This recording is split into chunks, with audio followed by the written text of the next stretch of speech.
છે એટલે પછી આવેલા. એટલે એમને એને કીધું કે ભાઈ હું તને ગુરુ પૂર્ણિમામાં ત્યાં જગ્યા પર મૂકી જઈશ અને તારું ફંક્શન પતે મને ફોન કરજો, હું આવીને લઈ જઈશ, હું અંદર નહીં આવું. એટલે એમને મૂકીને ગયા ને પછી એમને ફોન કર્યો કે બધું પતી ગયું, મને આવો લેવા. એટલે લેવા ગયા. એટલે આપણો હોલ હોય ને તો હોલની આપણે સામે જ બહારનું હતું, ગેટ હતું. તો ગેટથી અમને જોયું કે હોલ ઉપર સ્ટેજ પર દાના મોટા મોટા ફોટા મૂકેલા, બધા દર્શક લાઈનમાં ઊભા હતા અને બંને બાજુ જે ફોટા હતા તો ત્યાં આપણા મહાત્મા દુષ્કે રડતા હતા. એ કે દાદા 71-72માં કહેલું અને મેં છે કેટલા 92માં એટલે 82-92 20 વર્ષ પછી આ જોયું મેં એમ કે. હવે એ મને બહુ ખ્યાલ નથી. એટલે પણ ઇન્ડિયામાં જ હતું ના એની વાત અમેરિકાની વાત. તો પછી કાં તો ઓકરીજ હોય, ઓકરીજમાં પહેલા આવ્યા વસંતભાઈની હિસ્ટ્રી તમને પછી કહું. હા. અને પછી એલએમાં રામ શું નામ એમનું ત્યાં વારે ઘડીએ રામમોહનભાઈ ત્યાં. રામમોહનભાઈ, હા એમને ત્યાં એમના ફેમિલીની હિસ્ટ્રી છે. એટલે આ બધું કે દાદાનું વચન બળ હતું. બધા મહાત્માઓ જે હતા ને જે દાદા બોલ્યા 5 વર્ષે 10 વર્ષે 15 વર્ષે એ થયું ને બધું જોયું. આ લોકોએ આ વસંતભાઈ નું મને હિસ્ટ્રી ખબર પડી ત્યારે કે એમનું વચન બળ હતું. એટલે આજે એમને જયારે આ કામરેજમાં ચાલુ કર્યું તે દાદાનું વચન બળ એમને વસંતભાઈને આપેલું કે તમે આખી ઇન્સ્ટિટ્યૂટ ચાલુ કરાવશો. મારા માસીનો છોકરો ને વસંતભાઈ 2 ક્લાસમેટ હતા 71માં સોલ્ટ લેક સિટીમાં. અને પછી મને આ હિસ્ટ્રી બધી એમની ખબર પડી. તમે આગળ ચાલુ રાખો. ટૂંકમાં મારો કહેવાનો મતલબ શું હતો કે દાદા આમ સહેજા સહેજે બોલ્યા હોય ને પણ એમને દેખાય ને જોઈને બોલતા હોય. એટલે ઘણી વાર આપણને તો એવું લાગે કે આ દાદા આવું તો કેવી રીતે બની શકે એમ. આપણને ડાઉટ થાય, શંકા વિકલ્પ બધા આવું કેવી રીતે બને. હવે 71 72 કોઈ મહાત્માઓ નહીં, મહાત્માનું ગ્રુપ કેટલું નાનું, આમ સત્સંગમાં 15-20 આવતા હોય અને એ બધા પેલા કેટલાક તો ભાડાના મકાનમાં રહેતા એવા હોય. જય સચ્ચિદાનંદ. એટલે પછી શંકા તો પડે ને કે આ મેં જે જોયું ને તો મને થયું કે સારું આ છે એમ. એટલે કે હવે અત્યારે જીવે છે ને એના અંદર આખું દાદા દાદા રહ્યા કરે. આમ દેખાય નહીં તમને સત્સંગમાં ક્યાંય. કોઈ ગુરુ પૂર્ણિમા જન્મજયંતિ ફંક્શન ના દેખાય. હર્ષિલા આંટીના હા હા ભાઈ થાય. હા ભાઈ થાય. પણ એમનો દાદા માટેનો ભાવ જોઈએ ને આપણે. એમને વાત કરતા કરતા એ છે ને આમ એ ભૂતકાળની વાત કરતા કરતા વર્તમાનતામાંથી રહીને વાત કરતા એવું લાગે. એ આ બહુ મોટું આશ્ચર્ય છે કે દાદાની વાતો તમે કરતા હો ને તો તમે ભૂતકાળમાં નથી જતા, ભૂતકાળને વર્તમાનમાં લઈ આવો છો. એટલે વર્તમાનતામાં રહીને જે આમ સામે બની રહ્યું ને એવી રીતે વાતો કરે. તો મને આશ્ચર્ય થાય. અને એ જમાનામાં 12 વર્ષની ઉંમરે એમને જ્ઞાન આપેલું સૌથી પહેલું. હા, વિનિલભાઈને. એટલા નાના હતા, એ નાની ઉંમર નાની હતી એમની ત્યારે. નટુ કાકાના દીકરા. એટલે આમ જનરલી છોકરા આમ જે છોકરા હોય ને એને 18 વર્ષે આપે. એ તો બધા મોટી ઉંમર અંદર પહેલું નહીં, નાના છોકરાઓમાં જે પેલું ઓછામાં નાની ઉંમરમાં આપ્યું હોય ને એવું. ચાલો આપણે કવિરાજ ને ક્યારે કવિરાજ 1960 માં જોડાઈ ગયા ને અને કવિરાજ ને એ જે બધું વચન બળ સિદ્ધ થયું પછી એ અહીંયા આવતા થયા. પછી ઘણા બધાને થયું. એટલે આ બધાની હિસ્ટ્રી આ વસંતભાઈ થી માંડીને પછી તમે નલિન પટેલ નું નામ સાંભળ્યું છે ન્યુજર્સીમાં? એમને બી આવી રીતે જ એકાએક થઈ ગયેલું બધું. પહેલા તો બહાર બેસે, દાદા સાંભળે બી નહીં. હા બરાબર. અને પછી અત્યારે તો પરિવર્તન થઈ ગયું છે એટલે ભયંકર થઈ ગયું છે. ના એટલે અત્યારે એટલો પસ્તાવો થાય ને કારણ એ વખતે દાદા હતા, દાદા પ્રત્યક્ષ હતા અને આપણે ટાઈમનો ઉપયોગ ના કર્યો, ના સાચી વાત એટલે બહુ મોટો ખેદ રહે. નલિનને થાય છે. હા છે ને, આમ એવું થાય કે કવિ આજે પદમાં લખ્યું જેવું કે દાદાને મળ્યા એને થાય કે દાદાને મળ્યો, ના મળ્યો કે આવું દાદા મને મળ્યા નહીં એને ખેદ રહે એમ. પણ એક વસ્તુ છે કે દાદા ભેગા ના થયા, અંદર ખેદ ને ખાવ દાદા મને ભેગા ના થયા, તો કે આ દાદા ભેગા ના થાય જે અંતરાય છે ને એ તૂટે, પછી અંદર ખેદ રહે ને અંતરાય તૂટે. અંતરાય એટલે ઓબ્સ્ટેકલ. તમે ગુજરાતી સમજાય છે? You can understand Gujarati? No, you can, but you can't speak Gujarati. Oh, just little bit, huh? ચાલો આપણે સત્સંગની વાતો ચાલુ કરી ત્યારે, પછી પેલી બધી વાતો પછી કરશું.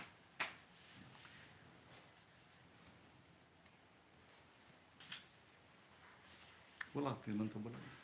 નમો વિતરાગાય, નમો વિતરાગાય, નમો અરિહંતાણમ, નમો અરિહંતાણમ, નમો સિદ્ધાણમ, નમો સિદ્ધાણમ, નમો આયરિયાણમ, નમો આયરિયાણમ, નમો વજ્જાયાણમ, નમો વજ્જાયાણમ, નમો લોય સવ સાહુણમ, નમો લોય સર્વ સાહુણમ, એસો પંચન મુક્કારો, એસો પંચન મુક્કારો, સવ પાવપણાસણો, સૌ પાવપણાસણો, મંગલાણમ ચ સૌવે સિમ, મંગલાણમ ચ સર્વેસિં, પરમમ હવૈ મંગલમ, પરમં હવૈ મંગલમ. ઓમ નમો ભગવતે વાસુદેવાય, ઓમ નમો ભગવતે વાસુદેવાય, ઓમ નમઃ શિવાય, ઓમ નમઃ શિવાય. જય સચ્ચિદાનંદ. જય સચ્ચિદાનંદ. આવો બેહો. બેસો. હા, અમારે કેમેરા પેલો આમાં પાછળ પેલું એ થાય ને.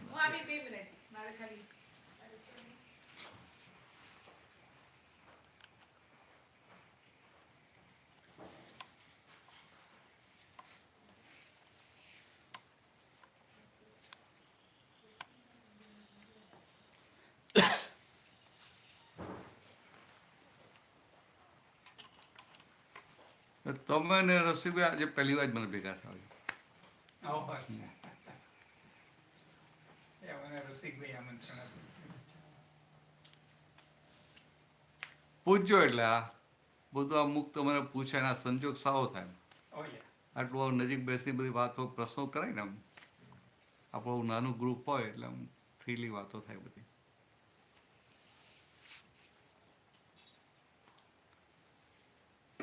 રસિકભાઈ તમે ક્યાં ને? ઇન્ડિયામાં હા, પોરબંદર પોરબંદર. બાજુમાં એમ. નાનું વિલેજ છે ભાઈ. અને અહીંયા કેટલા વર્ષોથી? અહીંયા લગભગ 44 વર્ષ થાય. ઓહો, એટલે ગામ. 81 માં આવ્યો. 81 બરાબર. ખરા વર્ષો થઈ ગયા. હું અહીંયા લગભગ 84 આવ્યો હતો. તો દાદાની સાથે હા, દાની સાથે. પછી વર્ષો સુધી નહીં આવેલો.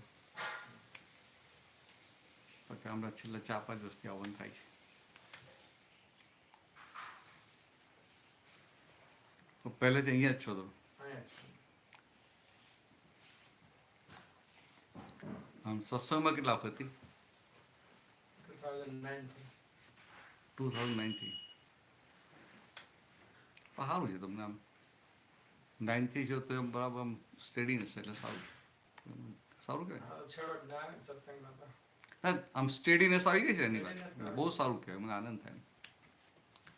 આમાં તો છેડો તો આવે જ નહીં ને આપણને. આ તો શું છે કે આ જે જ્ઞાન છે એબ્સોલ્યુટ નોલેજ કહેવાય નહીં. એટલે આમ જાડી ભાષામાં કહીએ ને અનંત જ્ઞાન કહે ને, અનંત જ્ઞાન. આપણે અનંત પછી આ મિનિંગ આપી રીતે લઈ લઈએ કે ઇન્ફિનિટી, ઇન્ફિનિટ એમ બધું લઈ લઈએ, પણ આમ એબ્સોલ્યુટ નોલેજ એમ. એટલે આનો એન્ડ પેલું બધું દેખાઈ જાય ને એટલે આ બાજુ આ આ પૂરું થઈ ગયું. આ વિનાશી ભાગનું બધું બધા જ્ઞેયો બધા પર્યાયો બધું દેખાઈ જાય. એ બધું જોઈ ગયું એટલે આ બધું કેવળ જ્ઞાન ખુલ્લું થઈ જાય. આમ સામે હા પૂછજો. તો તારા આજે આજે તો શનિવાર નહીં આજે સવારે ચાલુ હતું. હા વીકેન્ડ અમારે તો પેલું ખબર ના પડે આપણું સરખું જ લાગે ને. રોજ રવિવાર હોય. અમારો રોજ રવિવાર જ હોય. અને તમે કેવળ જ્ઞાનનું તો એ ખબર ના પડી કઈ રીતે. કેવળ જ્ઞાન એટલે ફક્ત જ્ઞાન. આ શું છે આ બધા જ્ઞાન કેવા હોય તો કે આ શાસ્ત્રો હોય આગમો હોય વેદો હોય એ બધામાં જ્ઞાન ખરું. સમજાય? જ્ઞાન ખરું પણ એ કેવું જ્ઞાન તો કે આ તીર્થંકર ભગવંત કે જ્ઞાની ભગવંતો જે બોલ્યા એ શબ્દ રૂપે મુકાયું એ રીતનું જ્ઞાન. અને પેલું દર અસલ જ્ઞાન એટલે આ શબ્દમાં આવે ને એટલે બધાનો સમજવાનો પ્રયત્ન બુદ્ધિથી હોય. અને દરઅસલમાં શું? દરઅસલ હોય કે બુદ્ધિ ડિઝોલ્વ થાય એટલે બુદ્ધિ જાય ને ત્યારે પેલું દરઅસલ આવે. એટલે કે અહંકાર ડિઝોલ્વ થાય એટલે અહંકાર ડિઝોલ્વ થાય એટલે બુદ્ધિનો પછી ચલન ના રહે. અને બુદ્ધિનું ચલન ના રહે એટલે પછી કેવળ જ્ઞાન ખુલ્લું થાય. એટલે બુદ્ધિનું ચલન ના રહે પછી કઈ રીતે પછી કેવળ જ્ઞાન કેમ કે છે? સમજાવો તમે. કેવળ એટલે ફક્ત જ્ઞાન. અત્યારે આપણે કેવું હોય કે તમને આ સત્સંગમાં બેઠા બધા જુઓ કરો બધું હોય ને પછી એ રહે કે આ છે બધું હોય ને. અને પેલું ફક્ત જ્ઞાન એટલે ખાલી જાણપણું છે, બીજી કશી માથાકૂટ ના હોય. કેવળ જ્ઞાન. અત્યારે હમણાં ઇલેક્શન થયું ઇન્ડિયામાં તો કાઉન્ટિંગ થતું હોય તો કેટલા લોકો રાતે જાગીને જુએ ને તો કે આ બધો ભાગ હોય જ્યાં સુધી જ્ઞાન હોય ત્યાં સુધી. કેવળ જ્ઞાન થાય એટલે એને બે જ વસ્તુ હોય કે હું પોતે શુદ્ધાત્મા, કેવળ જ્ઞાન સ્વરૂપ શુદ્ધાત્મા, વિજ્ઞાન સ્વરૂપ શુદ્ધાત્મા. અને બાકીનું બધું તો કે બાકીના બધા જ જ્ઞેયો. હવે આ બુદ્ધિવાળો હોય એ જ્ઞેયના બે ભાગ કરે. આ જ્ઞેય સારો અને આ જ્ઞેય ખરાબ. જ્ઞેય એટલે જાણવા જેવું. એટલે આ સત્સંગનો સંજોગ ભેગો થયો તો કે આ જ્ઞેય સારો. અને ક્યાંક બહાર પાર્ટીમાં જવાનું, લગ્નમાં જવાનું હોય તેની બુદ્ધિ શું કહે કે સારું આ ક્યાં જવાનું હોય સમજાય? તો કે આ જ્યારે ભગવાનને એવું ના હોય, ભગવાન પાસે બુદ્ધિ ના હોય એટલે એમને સારું ખરાબ ના હોય, બંનેને ખાલી જ્ઞેય સ્વરૂપે જોયા કરે. એટલે પોતે એમનું એક કેવળ જ્ઞાન સ્વભાવ ખુલ્લો થયો હોય એ કેવળ જ્ઞાનમાં રહ્યા કરે. અને આપણને આ ભાન થયું કે હું શુદ્ધાત્મા છું, ભાન થયું. અને હજી પૂર્ણાહુતિ સુધી જવાનું છે. અને પૂર્ણાહુતિ થાય ત્યારે કેવળ જ્ઞાન ખુલ્લું થાય. પણ મહાવીર સ્વામીનું જે બધા ફોલો કરે છે કે તમે દીક્ષા ના લો ત્યાં સુધી કેવળ જ્ઞાન એ ના થાય કે મોક્ષ બી ના હા, થાય. બરાબર. એટલે કઈ રીતનું એમનું? એ તો કે હવે એવું બધું ના કેવું પડે હવે. હા, ખબર નહીં હવે મને તો. તો આ દીક્ષાનું મહત્વ આપવા માટે કે બીજા બધા સાધુઓ હોય ને પોતે દીક્ષા લીધી હોય એટલે શું કે ભાઈ આ તો દીક્ષા લો તો જ કેવળ જ્ઞાન થાય, નહીં તો ના થાય. પણ મહાવીર સ્વામી એ બધું આવું એવું ના કે મહાવીર સ્વામી આવું બોલતા હશે. નહીં બોલતા નહીં પણ એ બધું છોડીને જ ગયા હતા એમ કે છે. બોલતા તમે તો બહુ નવું લઈ જાય. ના, આ તો ભાઈ સાંભળી છે એમની વાત. હા. તમે 14 વર્ષ સુધી કહેજો. કૃષ્ણકાંતભાઈ ભગવાનની વાત એટલી એ છે ને, ભગવાન મહાવીર હતા ને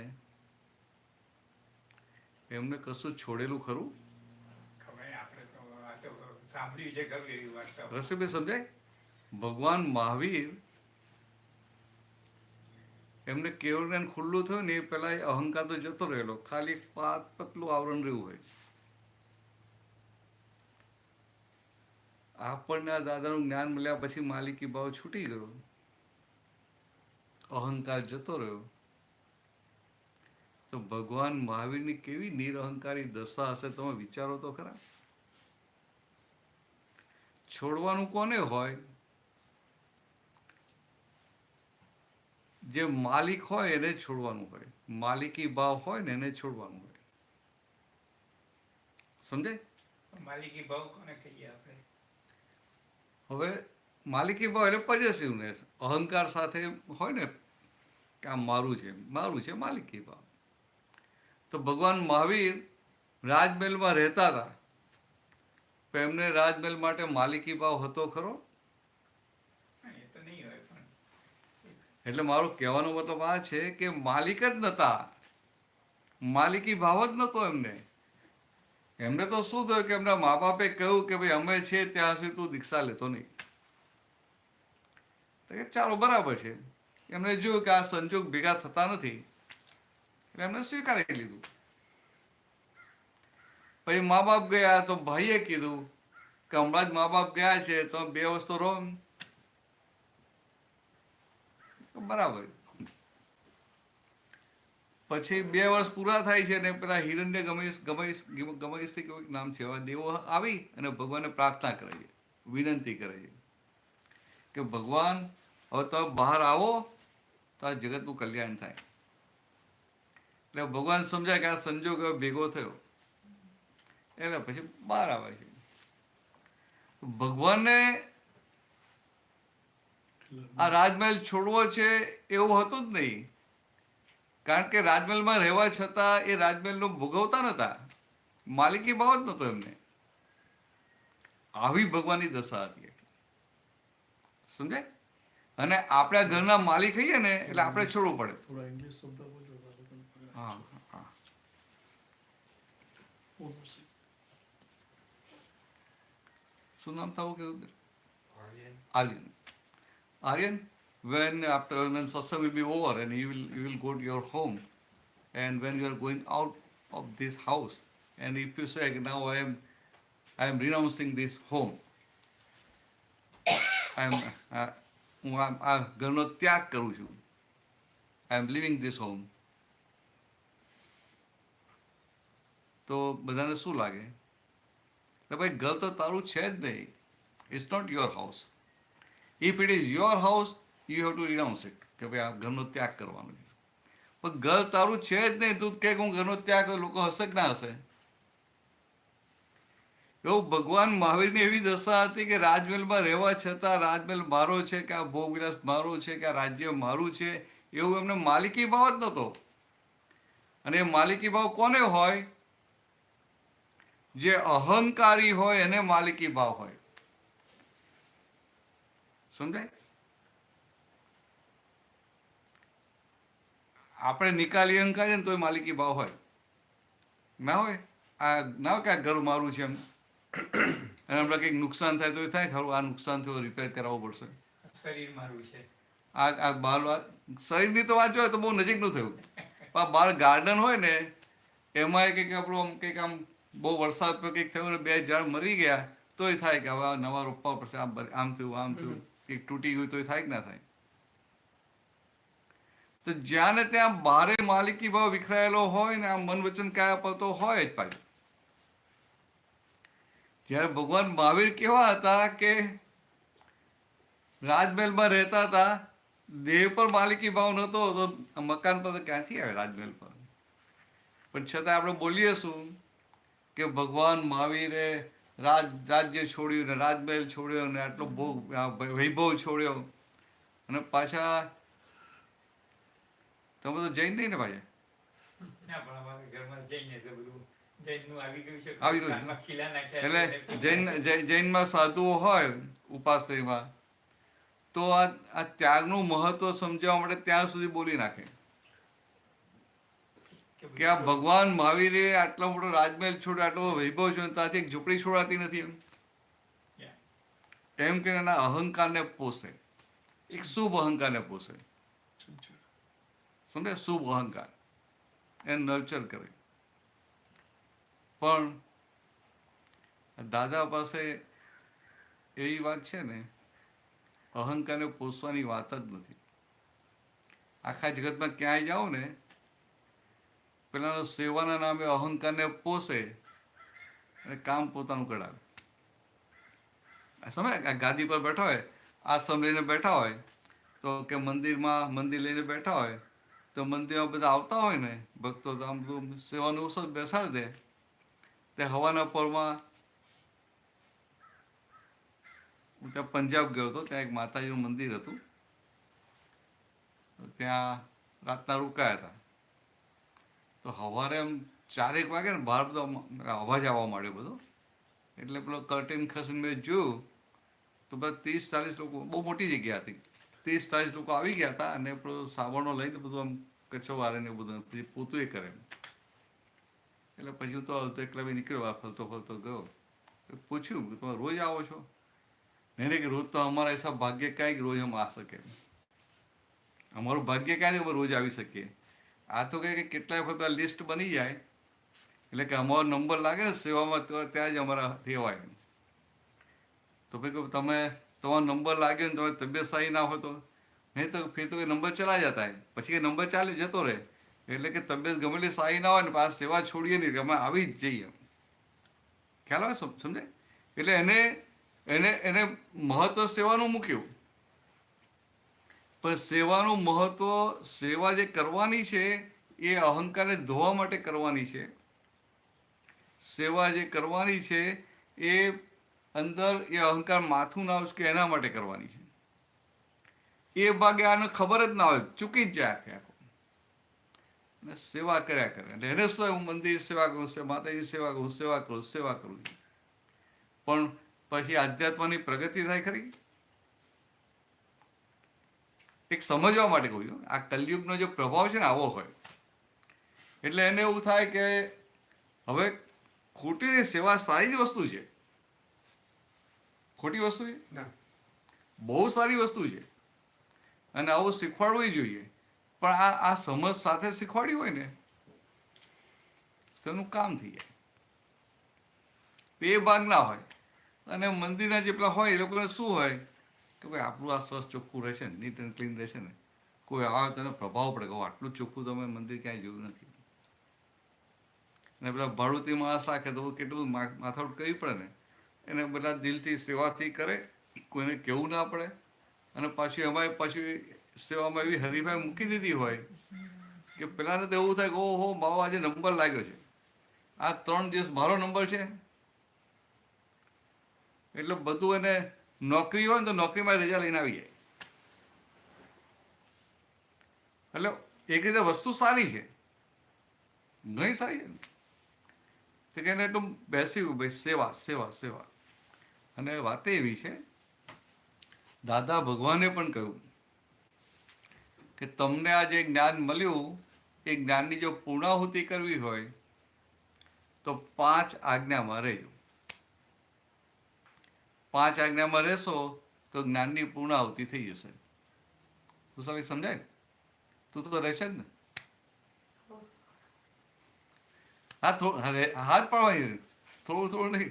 મેં ક્યાં ભાઈ થોડું કેટલા ટકા નથી? હા, મેં ટકા નથી પૂછ્યા. રહેશે ને? હું શુદ્ધાત્મા છું, રહેશે ને? યાદ આવે છે હું શુદ્ધાત્મા છું? એવું નહીં, મેં ક્યાં પૂછ્યું કે તને 24 કલાક રહેશે? હું તો સિમ્પલ પૂછ્યું, તને યાદ આવે છે ને હું શુદ્ધાત્મા છું? યાદ આવે છે ને? યાદ કરવું નથી પણ એની જાતે યાદ આવે છે ને? બહુ થઈ ગયું. હવે આપણે 24 કલાક રાખવું નથી. આપણે ધવલનું થાય બિચારાનું. પછી ધવલે તને પગે લાગવું પડે, શાસ્ત્ર દંડવત, કારણ કે તારે 24 કલાક એટલે કેવલ જ્ઞાન થઈ જાય ને. કંઈક સમજવા માટે કે આ દાદાએ ત્યાં સુધી કે 5 આજ્ઞામાં એક્ઝેક્ટ રહે ને 100% રહે તો કે ભગવાન મહાવીર જેવી દશા ખુલ્લી થઈ જાય. એટલે સૌથી પહેલી મૂકી 5 આજ્ઞા. પછી બીજું કીધું કે 5 આજ્ઞામાં ના રહેવાય તો કે જ્ઞાનીની સેવા કરજો. પણ જ્ઞાનીની સેવાનો સંજોગ બધા ભેગો કેમ કરીને થાય? એ તો બધાનો સંજોગ ભેગો ના થાય ને. તો કે એ સંજોગ ભેગો ના થાય તો કે આ સંઘની સેવાનો, મહાત્માઓની સેવાનો યજ્ઞ માંડજો, તમારી પૂર્ણાહુતિ થઈ જશે. હવે સંઘની સેવા કરવાની હોય, હવે આપણે જે સેવા કહીને દાદા જે સેવા કહે છે,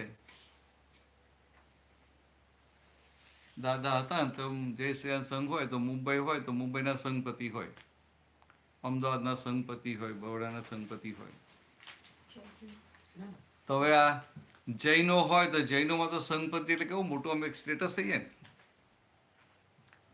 દાદા ધીરે કે આમ જાત્રામાં ગયા હોઈએ ને એ વખતે તો આમ એકાદ બસ હોય એટલે બહુ મોટું કહેવાય.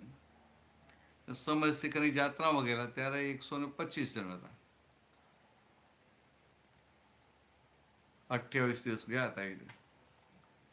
તો 28 દિવસ દાદા જોડે રહેવા મળે એટલે શું કહેવાય? હા બરાબર છે, સાચી વાત છે. દર્શન માટે. 78 માં. એટલે બસ 78માં તો લાગે તો એટલે કશું કર્યા વગર બહુ ફેરફાર થઈ જાય. તો આમ વાત ને કે દાદા શું કે ક્રમિકમાં તો સંપત્તિ એટલે બહુ મોટું પદ હોય, અને આપણું તો અક્રમ. અક્રમમાં સંપત્તિ એટલે શું કે આખા સંઘનો સેવક. રસિકભાઈ સમજાય? આખા સંઘનો સેવક. પછી ધીરે દાદા કે સંઘપતિની ફરજ શું? બધા જમી લે પછી એ જમે, અને બધા સૂઈ જાય પછી સૂઈ જાય. બધા વડીલો લાગુ પડે કે ના પડે?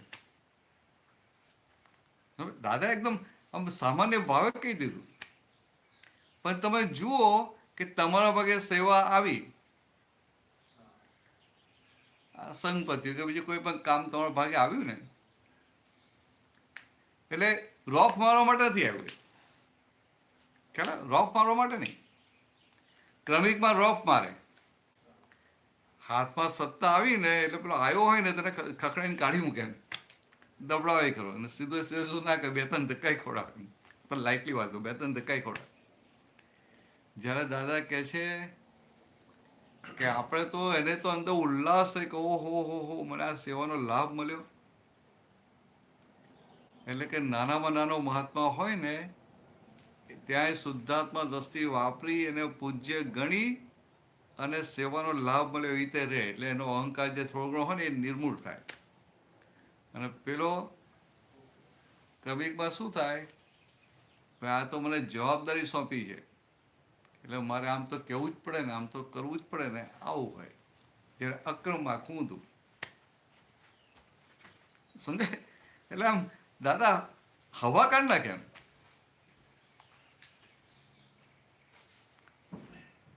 સમજાય? તમે જે કહું છું હવા કાઢ નાખે. કારણ કે સંપત્તિ સૌથી છેલ્લે સુઈ જવાનું, બધા સુઈ જાય પછી સુઈ જવાનું, બધા જમી લે પછી જમવાનું. આપણે તો પેલા એકદમ પહેલા આવીને બેસી જાય. બધે તમે જાઓ વ્યવહારમાં કેવું હોય, બધા પહેલા આવીને બેસી જાય.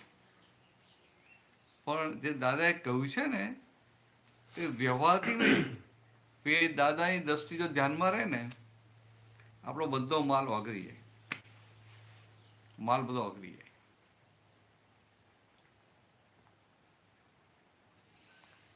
અને લાગે સારું આમ દાદા આમ મુક્ત ના મુક્ત હોય, આવું હોય. બોર્ડમાં સંપત્તિ હોય એટલે સત્સંગ ચાલે. જે દાનો સત્સંગ 2 કલાકનો હોય, તો બોર્ડ સત્સંગ ચાલે 2 કલાક થાય, ટાઈમ થાય તો દાદા તો ઘડિયાળ પહેરે નહીં કે સામે ઘડિયાળ હોય નહીં. એટલે સંઘપતિની ડ્યુટી શું? ટાઈમ થાય એટલે દાદાને કહે કે દાદા ટાઈમ થયો છે, બરાબર? પણ બેસે ક્યાં? દાદાની બાજુ ના બેસે, ત્યાં દરવાજા પાસે બેસે.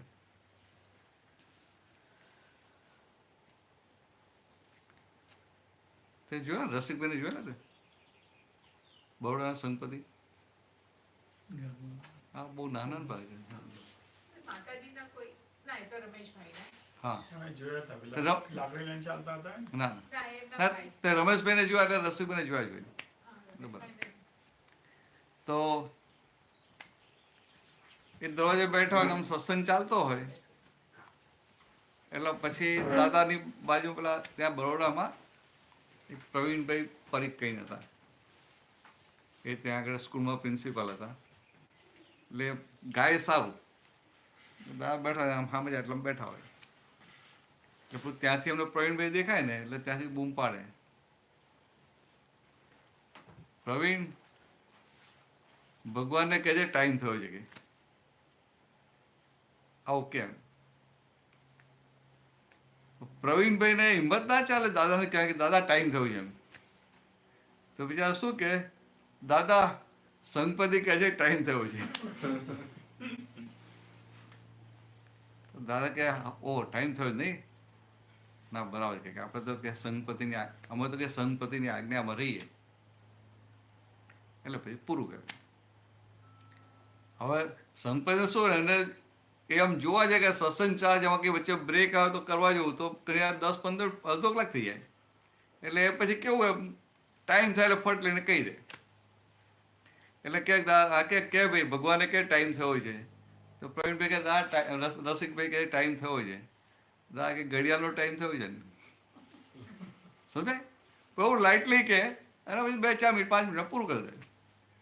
ને કોઈ વાર એવું હોય કોઈ એ વ્યક્તિ નવી આવી ગઈ હોય ને જો લિંકમાં વાત ચાલતી હોય તો એમને રસિકભાઈને વહેલા ઘરે જવાનું હોય, ઘરે જઈને પેલું એ જમાનામાં પેલા સાંજે વહેલા જમી લે.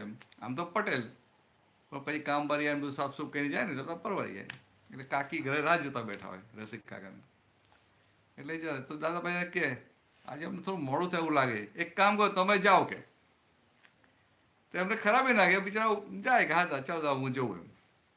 એ કે અમે કે અહીંયા આ લોકો બધું પતાવી દેશે એમ બધું વારે જોઈને સાફ કરી દેવાનું ને પછી બધું લોક કરવાનું હોય. હવે તમે જુઓ દાદા કશામાં હાથ નાખે નહીં પણ વ્યવહારમાં કેવા કોઈ એમનું ધાર્યું એમની પાસે કરાવી ના શકે. પછી દાદા ધીરે કહે ખરા કે અમે સંગપતિની આજ્ઞામાં રહીએ પણ સત્તા બધી અમારી પાસે. વાત તમે જો આજે બેલેન્સ છે ને આખું આપણે સત્તા હોય એટલે સત્તાનો મિસયુઝ જ હોય અને અહીંયા દાદા સત્તા કે ને સત્તા એટલે વ્યવહારમાં કશું બગડવા ના દે. અને આપણે તો પેલો વ્યવહાર આવડે નહીં તો આપણે શું કે હું તો વ્યવહારમાં હાથ નથી નાખતો, હા, છટકી જઈએ ને આપણે ખ્યાલ આવે. આ તમે આમ કંઈક આમ થાય ને છોકરા કે દીકરા દીકરી જોડે તો શું આમાં મને ખબર નહીં તો બધું પપ્પા કરે છે, ધીરે આપણે છટકી જઈએ એમ. દાદા ક્યારેય છટકે નહીં, કશામાં ઇન્વોલ્વ ના હોય પણ વ્યવહારથી ક્યાંય બગડતું હોય ને તો જોરદાર કડકાઈ હોય. હવે આ જે છે ને આ વ્યવહાર ને નિશ્ચયનો આ જે બેલેન્સ તમે લાખ શોધવા જાઓ ને મળે નહીં. એ ડેવલપ કેવી રીતના કરવાનું? નહીં આપણે કરવાનું નથી હવે, આપણે તો આજ્ઞામાં જવાનું છે. આ તો ખાલી આપણા દાદાને જોયા ને એટલે એ જ અંદર વસ્તુ જેટલું ફિટ થાય ને એ બધું થઈ જાય. પણ શું છે જેટલો વ્યવહાર દેખાય એટલું અંદર ફિટ થતું ને. દાદા શું કહેતા હતા, દાદાની એકે વાત એકાંતિક ના હોય, સ્યાદવાત હોય ને સ્યાદવાત. એટલે દાદા પેલા બધા મહાત્માઓ ધીરે ધીરે થતા ગયા એટલે પછી મહાત્માઓને પછી એકદમ પ્રકૃતિ ઘસાય ને શિંગડા ઘસાય ને અને પછી ત્યાં બહુ મોટા ને પટેલ એટલે એના તો શિંગડા બહુ મોટા હોય એટલે વારંવાર ઘસાય કરે ને અહંકાર ઊભો થઈ જાય ને તું તો બહુ સારો છે એટલે તારે પ્રોબ્લેમ થઈ જાય. અત્યારે થાય નહીં ના ના એ સારી છે એટલે મારે કાંઈ ના તો હું તારી વાત કરું છું, હું એને પૂછું છું. એટલે સમજવા માટે તો આ બધા શીંગડા તો ઘસાય ને, એટલે પછી ઘણી વાર શું થાય, બીજા મહાત્માની ભૂલાઈ દેખાય. દાદાભાઈ ધીરેને કે આ દુનિયામાં કોઈની ભૂલ જોવા જેવી નથી, કોઈની ભૂલ જોવા જેવી નથી. કેમ? તો કે આ દુનિયામાં કોઈનો વ્યવહાર જોવા જેવો નથી, કારણ કે વ્યવહાર નિકાલી છે. આવું પકડે એટલે પછી પકડી લે ને, એટલે પછી ક્યાંય કોઈનો વ્યવહાર ના જુએ, એટલે ભૂલ ના દેખાય. તેમાં પછી મહાત્મા તો કેવો આવે, દાદા તમારું એ જે બોલ્યા ને મને એટલું બધું ફિટ થઈ ગયું ને, હવે હું કોઈનો વ્યવહાર જોતો નથી. એમ કે રસીભાઈ શું કે હું કોઈનો વ્યવહાર જોતો નથી, ઘરમાંય નથી જોતો, સગાવલામાં નથી જોતો, મહાત્માનો નથી જોતો. અને હવે તો નક્કી કર્યું કે આપણે દાદા બાવાનો વ્યવહાર નહીં જોવાનો, આપણે દાદાને જ જોવાનો. હવે જુઓ તમે ક્યાં લઈ જાય છે વાતને. દાદા કે આ દુનિયામાં વ્યવહાર કોઈનો જોવાનો નથી. આ વાત એટલા માટે કરી કે આ બધું ગટરનું ઢાંકણું ખોલીએ તો ગંધ જ આવે ને, તમે વ્યવહાર જોવા જાઓ તો ગંધ આવતો જ નીકળે. અને વ્યવહાર જોવાનો હોય તો આ દુનિયામાં ખાલી જ્ઞાનીનો વ્યવહાર જોવાનો છે. કારણ કે જ્ઞાનીનો વ્યવહાર જોઈને તમે શીખશો. તમે કહો કે વ્યવહાર જોવાનો નહીં તો શીખશો કેવી રીતે? દરવાજા જ બંધ કરતો હતો. તો કે જ્ઞાનીનો તો વ્યવહાર જોવાનો છે, અને આપણે શું કહીએ? કોઈનો વ્યવહાર જોવાનો નહીં. બોલીએ કે ના બોલીએ? વ્યવહાર નહીં જોવાનો. દાદા કે જ્ઞાનીનો વ્યવહાર જોશો ત્યારે તો શીખશો કે. ને દાદા એ વાતે આખી એમનો જે વ્યવહાર હતો ને, આદર્શ વ્યવહાર હતો. આપણો વ્યવહાર શુદ્ધ વ્યવહાર કહેવાય. શુદ્ધ વ્યવહાર એટલે શું? શુદ્ધ વ્યવહાર એટલે કે આ શુદ્ધાત્માના લક્ષ્ય સાથે, શુદ્ધાત્માની જાગૃતિ સાથે વ્યવહાર ઉકલતો હોય એને શુદ્ધ વ્યવહાર કહેવાય. ખ્યાલ? આ શુદ્ધાત્માની જાગૃતિ સાથે જે વ્યવહાર ઉકલ્યા કરે એટલે એને શુદ્ધ વ્યવહાર કહેવાય. તો આપણા મહાત્માઓનો શુદ્ધ વ્યવહારમાં આવી ગયા, પણ આદર્શ વ્યવહાર ના હોય. આદર્શ એટલે જ્યાં જેવો હોવો ઘટે તેવો. આપણા વ્યવહારમાં હજી કોઈને દુઃખ થાય બધું હોય, એ બધો ભાગ હોય. ત્યાં દાદાના વ્યવહારમાં એ ભાગ જ ના હોય. તો વિચારો ને, આટલા 80 વર્ષ દાદા, એમનું 80 વર્ષનું આયુષ્ય હતું, તો એમના મન વચન કાયના વ્યવહારથી કોઈને દુઃખ ના થાય. ને રસિકભાઈ દાદા આવું બોલતા હતા એવું નહીં, એમના ચારિત્રમાં એવું હતું. હા તો આપણે તો કેવું આમ સામાન્ય ભાઈ વાંચી લઈએ એમ કે દાદાનું ભાઈ વાંચીએ ને બધું, તો દાદા એટલું કેવું હોય કે અમે તો આમ કે રાતના ઘરે આવીએ મામાની પોરમાં, તે વખતે પેલા ચામડાના બૂટ અને એમાં પાછળ પછી લોખંડની નારંગી લગાવે, એટલે ખટ ખટ ખટ ખટ બોલે ને, એટલે કે પેલા કૂતરા ઊંઘતા હોય તો જાગી જાય. એટલે કૂતરાની ઊંઘ ના બગડે એટલા માટે અમે બૂટ હાથમાં લઈ લઈએ. એટલે આપણે તો એવું દેખાય દાદા કેટલું ધ્યાન રાખે કૂતરાની ઊંઘ ના બગડે. પણ આ વસ્તુ શું હતી કે એમનો વ્યવહાર એવો હતો કે એમના વ્યવહારથી કોઈનો એ થાય નહીં. એમ જય શ્રી કૃષ્ણ.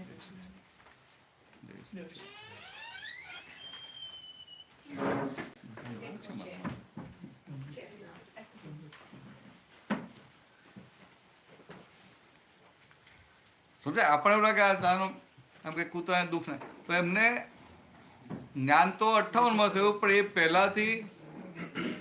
પહેલાથી એવો વ્યવહાર લઈને આવેલા, એવો વ્યવહાર એમને ચારિત્રમાં આવી ગયેલો. બેસો ઉપર, બેસો. હા,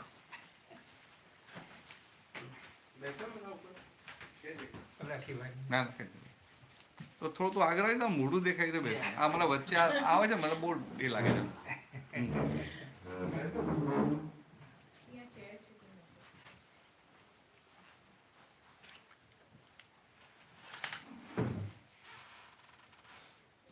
દાદાને જ્ઞાન થયું ને એ પેલા આવો તો કેટલું બધું આખું ચારિત્રમાં આવી ગયું કે એમના મન વચન કઈ કોઈ દુઃખ જ ના થાય. હવે આને આદર્શ વ્યવહાર કહેવાય. અને આપણો વ્યવહાર આદર્શ ના કહેવાય, પણ હું શુદ્ધાત્મા છું એ જાગૃતિ સાથે આ બધો વ્યવહાર ઉકલ્યા કરે ત્યાં સુધી શુદ્ધ વ્યવહાર કહેવાય. અને આખા જગતનો વ્યવહાર શુભાશુભ કહેવાય. શુભ અને અશુભ, શુભાશુભ વ્યવહાર. ત્યારે આપણો આખો વ્યવહાર શુદ્ધ થઈ ગયો,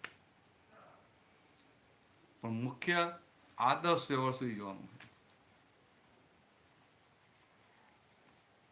તમારું જુઓ આમ દાદા ભગવાને આજે શ્રીમદ રાજચંદ્ર ખરા ને, શ્રીમદ રાજચંદ્રએ કહ્યું કે સંસાર એક કાજળની કોટડી છે. એટલે પેલું મેસ હોય ને આપણે કહે ને કાજળ, તો કે આ એમાં આખો આમ કે આ બધી મેસ હોય બધે, ને એમાંથી કોઈ માણસ પસાર થાય તો ક્યાંક ક્યાંક લાગે અગર રહે, ડાઘ પડે અગર રહે નહીં, પડે કે ના પડે, હવામાં ઉડતી હોય તો એટલી લાઈટ હોય ને. હવે તમે જુઓ એની સામે આ દાદા ભગવાન 80 વર્ષ સુધી આ કાજળની કોટડીમાં રહ્યા, સંસારમાં રહ્યા. 80 વર્ષનું આયુષ્ય હતું એમનું, પણ એક ડાઘ પડ્યો નથી.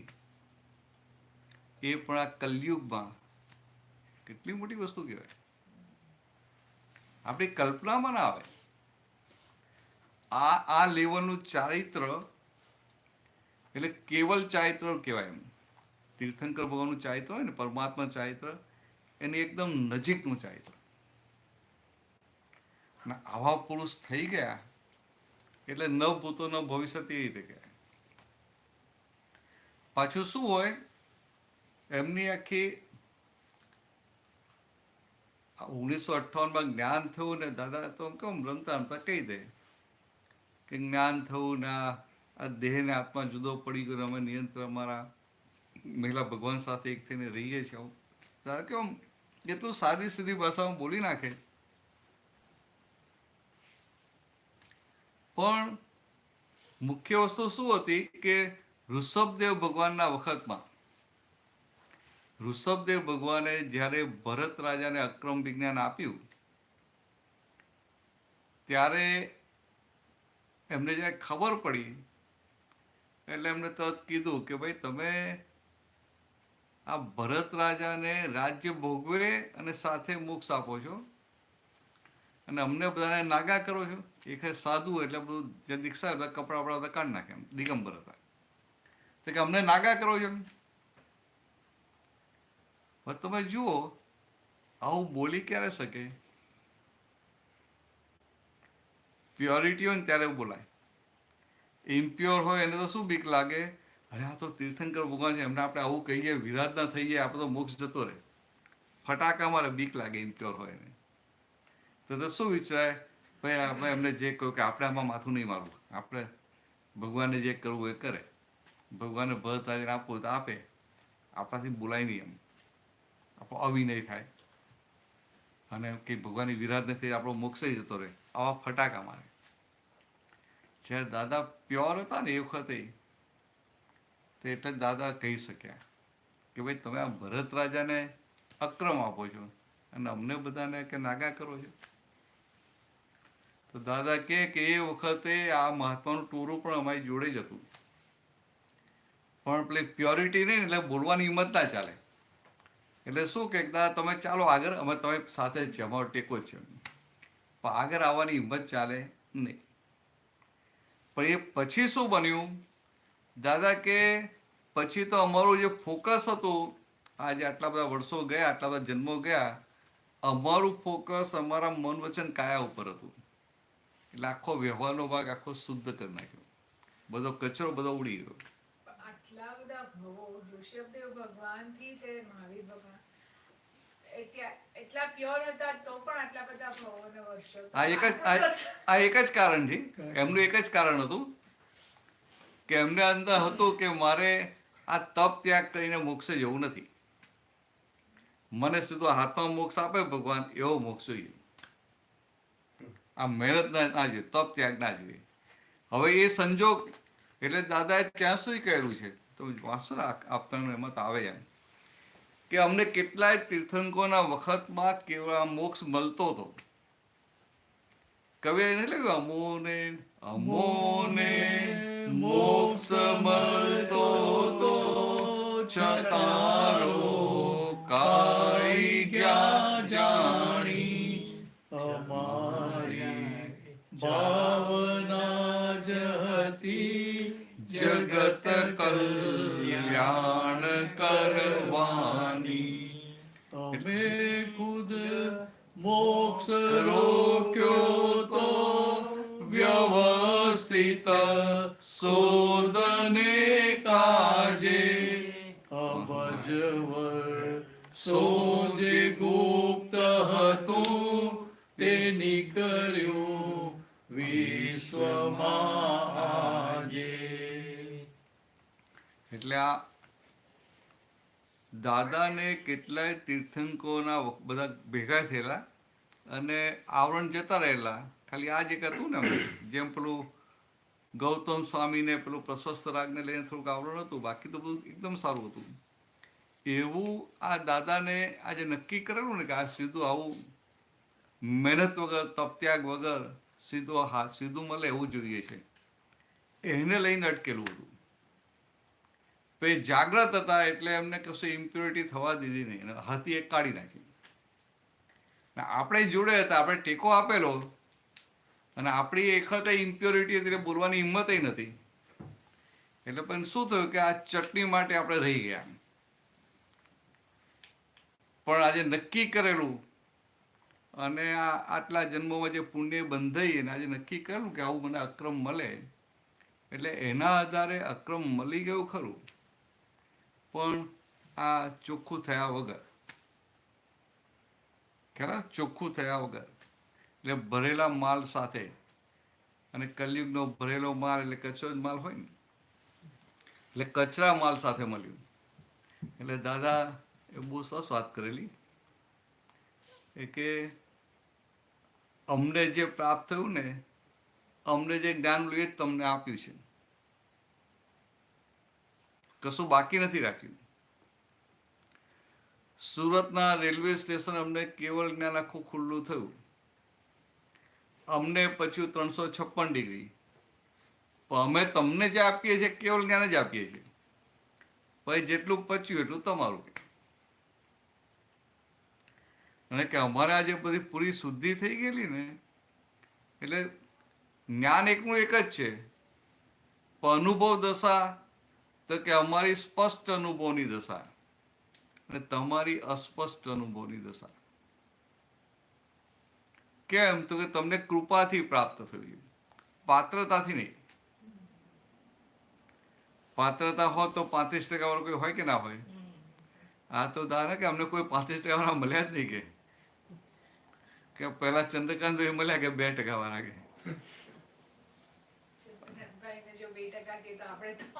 એવું બધું આપણે કમ્પેર કરવા માટે, સમજવા માટે, ખાલી કમ્પેર તો કરશો જ નહીં. હવે સમજવા માટે કે એ કેવી એમની દાદાની પ્યોરિટી હશે. એટલે દાદા કે અમારી સ્પષ્ટ અનુભવની દશા, અને તમને બધાને પાત્રતા નથી, કૃપાથી પ્રાપ્ત થયું. અને કૃપાથી પ્રાપ્ત થઈને હવે આજ્ઞા મળીને તમે પૂર્ણાહુતિ કરો છો. એટલે કે બધાની અસ્પષ્ટ અનુભવની દશા. પછી દાદા કે પેલા પૂછે ને, અમે તો બધા કેમ એકદમ ઠોઠ નિસારિયા જેવા હતા, બહુ સમજ ના પડે. પણ દાદા એવું કે સ્પષ્ટ અનુભવી દશા અમને થાય કે આપણી સ્પષ્ટ અનુભવી દશા થવી જોઈએ. તમે કહીએ ખરા કે દાદા અમારી થઈ જશે ને, દાદા ના પાડે. હા કે તો કોઈ મચ્યો રહે ને પાછળ તો થઈ જાય કે. પણ પછી કીધું એક અવતાર પછી સ્પષ્ટ અનુભવી દશા થાય ને, બહુ મોટું અહોભાગ્ય માનવું. કે સ્પષ્ટ અનુભવી દશાવાળા પુરુષો કેવા હોય કે ખંડન બંડન જ ના હોય. પોતાનું મંડન કરવું છે, એસ્ટાબ્લિશ કરવું છે કે બીજાનું તોડવું છે, એ ભાગ ના હોય. ખ્યાલ આવે છે કેવા હોય? આ ધર્મમાં કેવું હોય કે ભાઈ આ આપણો હિન્દુ, આપણો ધર્મ મોટો, તો બીજા ધર્મનું ખંડન કરીએ કે ના કરીએ? અથવા આપણે વૈષ્ણવ હોઈએ તો કે આ શનિવારે ના કે આ તો બરાબર નહીં, કે આ જૈન તો કે તો પહેલા કોઈ ધર્મ એવું કે ભાઈ આપણો હાથી આવે ને ગાડો હાથી ને તમે પગને ચગદી નાખતો હોય ને પેલું કે આ જૈન મંદિરનો પેલો ઓટલો હોય તો એના ઓટલા પર ચડીશ હાથીના પગ નીચે કશે મરી જાય. એટલે આટલી બધી હદ સુધીનું ખંડન મંડન. જ્યારે દાદા તમે જુઓ કોઈ જગ્યાએ ખંડન નહીં, કોઈ જગ્યાએ મંડન પણ નહીં. ઉડતો આપણે લઈને આવીએ દાદા કે ના આપણે એ તો કે એની પુણ્યથી ખેંચીએ કે આપણે પકડીને નહીં લાવવાના. પહેલાની શરૂઆતમાં એક વાત કરી ને કે તમે જ્ઞાન લ્યો ઘરના કહેવાની ના પાડતા. એટલે પેલું માર્કેટિંગ પબ્લિસિટી એ આખો ભાગ જ નહીં. નટુ કાકા કહે ખરા કે દાદા કે તમે આ મામાની પોલમાં આ ઓડીમાંથી બહાર નીકળતા નથી તો આ 10x12 ઓડીમાંથી તો એ જગતનું કલ્યાણ કેમ કહીને કરશો કે કેમ કહીને કરશો? થાય ને આવું પૂછે ખરા નટુ કાકા. તો દાદા શાંતિથી કે અમે કે આ 10x12 ઓડીમાં બેઠા બેઠા આખા જગતમાં ફરીને અમે કલ્યાણ કરીએ છીએ. હારું સમજાય એ જે દાદાની વાત છે ને આખી કે કલ્યાણ કરવાની વસ્તુ નથી પણ કલ્યાણ સ્વરૂપ થવાનું છે. તો દાદા પોતે કલ્યાણ સ્વરૂપ થયા ને પછી આપણને કહ્યું કલ્યાણની ભાવના રાખજો. હવે જેને દાદાને જોવે ને દાદાને જુએ ને કોઈ પણ વ્યક્તિ દાદાને જુએ તો એને પછી એના ચિત્તમાંથી દાદા જાય નહીં. એને એવું થાય કે દાદાનો જે પણ ભાગ જુએ ને એને થાય મને આવું દાદા જેવું થઈ જતો, મને આવું દાદા જેવું થઈ જતો. એટલે ઓટોમેટિક એને કલ્યાણના બીજ રોપાઈ જાય. એમ કે શું કરવું ના પડે. તીર્થંકર ભગવાન હોય ને બધા જુએ ને કે સારું તદ્દન મુક્ત દશા છે, કસાયો રહિત દશા છે, સંપૂર્ણ જાગૃત દશા છે. એટલે થાય ને સારું માને આવું થઈ જાય. એવું હતું આ દાદા બોલ. અને આપણને મહાત્મા જોઈને આપણને આનંદ ના થાય? રસિકભાઈ ના થાય? એમ મહાત્મા જોઈએ તો થાય કે આ કેટલી સરસ દશા છે. પણ તમે એમ કહો કે પ્યોરિટી એમ જોઈને શીખાય, બરાબર? હા સત્સંગ દાદા છે અને તમારા તો એવા નસીબ કે એટલે દાદા હતા જ ત્યારે. હવે અમારા બધાને તો તમારા જેવા આવે એટલી ઘણી આ જરાક બિંદુ મળે એક્ટિવ જેવું. પછી તો કઈ રેગ્યુલરમાં તો હું સત્સંગ બધા અમારે જાતે કરતા હોય તો પછી આ જોઈને શીખવાનું અમારાથી કઈ ક્યારે વારો આવે અમારો? તો જ્યારે ચાન્સમાં ત્યાં જોઈ લેવાનું. અને બીજું જેટલા અંશે જોવાનું મળ્યું ને, જો આ બધા મહાત્મા હોય ને, સિમ્પલ આ બધા મહાત્મા હોય ને, કોઈને કોઈ ખૂણો પ્યોર હોય કે ના હોય? હોય. મતલબ આખો ના હોય પણ હોય તો ખરો. તો આપણે એટલો ભાગ જોઈ લેવાનો. પોઝિટિવ જોયા કરવાનું. અને આ વ્યવહારમાં બધા હોય ને કેટલાય નથી હોતા. ભલે જ્ઞાન ના હોય પણ વ્યવહારના ભાગમાં અમુક ભાગમાં એટલા બધા ચોખ્ખા હોય. આ તમે વ્યવહાર જોઈને શીખો. વ્યવહાર કોઈ શીખવાડે તો ના આવડે. પણ દાદાનો તો કેવો કે એમનો બધો જ વ્યવહાર જુએ ને બધું શીખવાનું જ હોય. હમણાં એક કોટ આવેલો કે બિલો વ્યવહાર અને હેબા વ્યવહાર એ હિંસા છે. શું બિલો? બિલો વ્યવહાર. બિલો વ્યવહાર. હા. વ્યવહાર એમ કે નોર્મલ ના હોય તો હિંસા છે. હા, બિલો નોર્મલ ને અબો નોર્મલ વ્યવહાર એ હિંસા છે. બરાબર બરાબર. એટલે કે તમે એબો નોર્મલ થયા તો ઇમોશનલ થઈ જાવ, બિલો નોર્મલ થાવ તો એવું થઈ જાય. 100% આપણા હાથમાં ખરો ડિસ્ચાર્જ ભાગ હોય તો શું થાય? એવું નહીં. તમારા લક્ષ્યમાં હવે તમે શુદ્ધાત્મા થયા ને એટલે તમને રસિકભાઈનો વ્યવહાર આ નિકાલી ભાગ બધો દેખાય. અને હવે આ દર્શન ખુલી ગયું એટલે શું થાય? સમજાય કે મોક્ષ ભાગમાં આવો વ્યવહાર હોવો ઘટે કે ન હોવો ઘટે. એટલે એને તરત દેખાય કે ના આ વ્યવહાર ના હોવો ઘટે. એટલે ભાઈ જે વ્યવહાર ન હોવો ઘટે એમાં જાણતા અજાણતા કોઈ પણ રીતે અનુમોદન ના કરે, એને ખેદ રહે કે આ ન હોવું ઘટે, આ ન હોવું ઘટે. એમ કરતા કરતા એનો વ્યવહાર ચોખ્ખો થતો જાય. ખ્યાલ આવે? એમ કરતા કરતા વ્યવહાર ચોખ્ખો થતો જાય. પોતાની ભૂલ અને- પોતાને ખૂંચે તો બહાર નીકળવાની ઈચ્છા થાય. પોતાની ભૂલ પોતાને ખૂંચે તો બહાર નીકળવાની ઈચ્છા થાય. એટલે કે પોતાનો વ્યવહાર પોતાને ખૂંચે. હવે આપણાથી ભૂલો તો થાય કે ના થાય? થાય. એક તો પહેલા પેલું ભૂલનું રિયલાઇઝેશન જ નથી થતું. આપણે ભૂલનો સ્વીકાર કરીએ ને, આપણને ગુસ્સો આવી ગયો તો આપણે કેવું છે પેલો ગાઈડની રીતે કે આ ગુસ્સો આવે પેલા દુઃખ થયું એટલે પ્રતિક્રમણ કરવાનું. ગુસ્સો આવે પેલા દુઃખ થયું એટલે આપણે પ્રતિક્રમણ કરવાનું. એટલે અંદર આવું છે પ્રતિક્રમણ કરવાનું, પ્રતિક્રમણ કરવાનું. ને પછી કે આપણે રાતે સૂતા પેલા બધું ધોઈને સાફ કરીને સૂઈ જવું છે. સરસ વાત છે, વાત ખોટી નથી. પણ આપણી ભૂલ ક્યાં થાય? મને ગુસ્સો આવી ગયો ને મારે પ્રતિક્રમણ કરવાનું છે. ખ્યાલ આવે? મને ગુસ્સો આવી ગયો ને મારે પ્રતિક્રમણ કરવાનું છે. ત્યારે દાદાની વાત આખી જુદી હતી. તમને એમ સિમ્પલ જ વાત કરું કે અમે લોકો બરોડાથી ખંભાત જતા હતા ચંદ્રકાંતભાઈની ફિયાટમાં. તે વખતે આગળ ફિયાટમાં 3 સીટ આવે ને, તો આગળ દાદા 3 જણ બેસી જાય, ડ્રાઈવર, દાદાને વચ્ચે એક જણ બેસાડે. દાદા ક્યારે એવું ના વિચારે કે હું આરામથી બેસું કે જરા કમ્ફર્ટેબલી બેસું, એવું તેવું ના હોય. આપણને નવાઈ લાગે. ને પાછળ 4 બેઠા હોય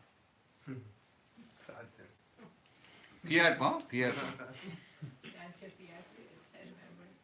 અને એ જમાનામાં ફિયાટમાં એસી નતા, પણ કાંઈ નતા. પંખા. હવે કોઈ પેલો પ્લાસ્ટિકનો પંખો નવો નાખ્યો ને, આમ લક્ઝરી કહેવાય કે પંખાવાળી ફિયાટ છે. તો જતા હતા, ચંદ્રકાંતભાઈ ગાડી ચલાવતા હતા. રસ્તામાં કંઈક કોઈ પ્રાણી મરી ગયું હશે ને, તો પછી પેલું હોય તો પેલા ગીત ને બધા પંખીઓ પેલા આવે ને ખાવા માટે, ગાડી બધા ઉડી ગયા. પણ પેલું પક્ષી પેલા ઉડીને આમ ફરવા ગયું ને, તો જ્યાં ગાડી ના થયું એટલે પછી બાજુમાં પેલું પડી ગયું. એટલે ચંદ્રકાંતભાઈએ તરત પૂછ્યું મને કે ભરત, આ થયું તો તને શું થયું? અમે તો નવું નવું જ્ઞાન લીધેલું, મને બીજી તો બહુ ગતાગમ પડે નહીં. આ તમને આટલી બધી સમજણ પડે ને, અમે તો બધા ગભા જેવા હતા, કશું સમજણ ના પડે. એટલે મેં તો આમ પેલું કીધું એમને કે આ ગાડી તમે જ ચલાવો છો, પેલું ગીતને ગાડી હાથે તમે જ ચલાવો, તમારાથી ગાડી હાથ રહી, પણ ગાડીમાં હું બેઠો છે નિમિત્ત તો ખરો ને, એટલે આમ પ્રતિબંધ કરવું જોઈએ. એમ કર્યું નથી એટલે કરવું જોઈએ. ત્યારે ચંદ્રકાંતભાઈ કીધું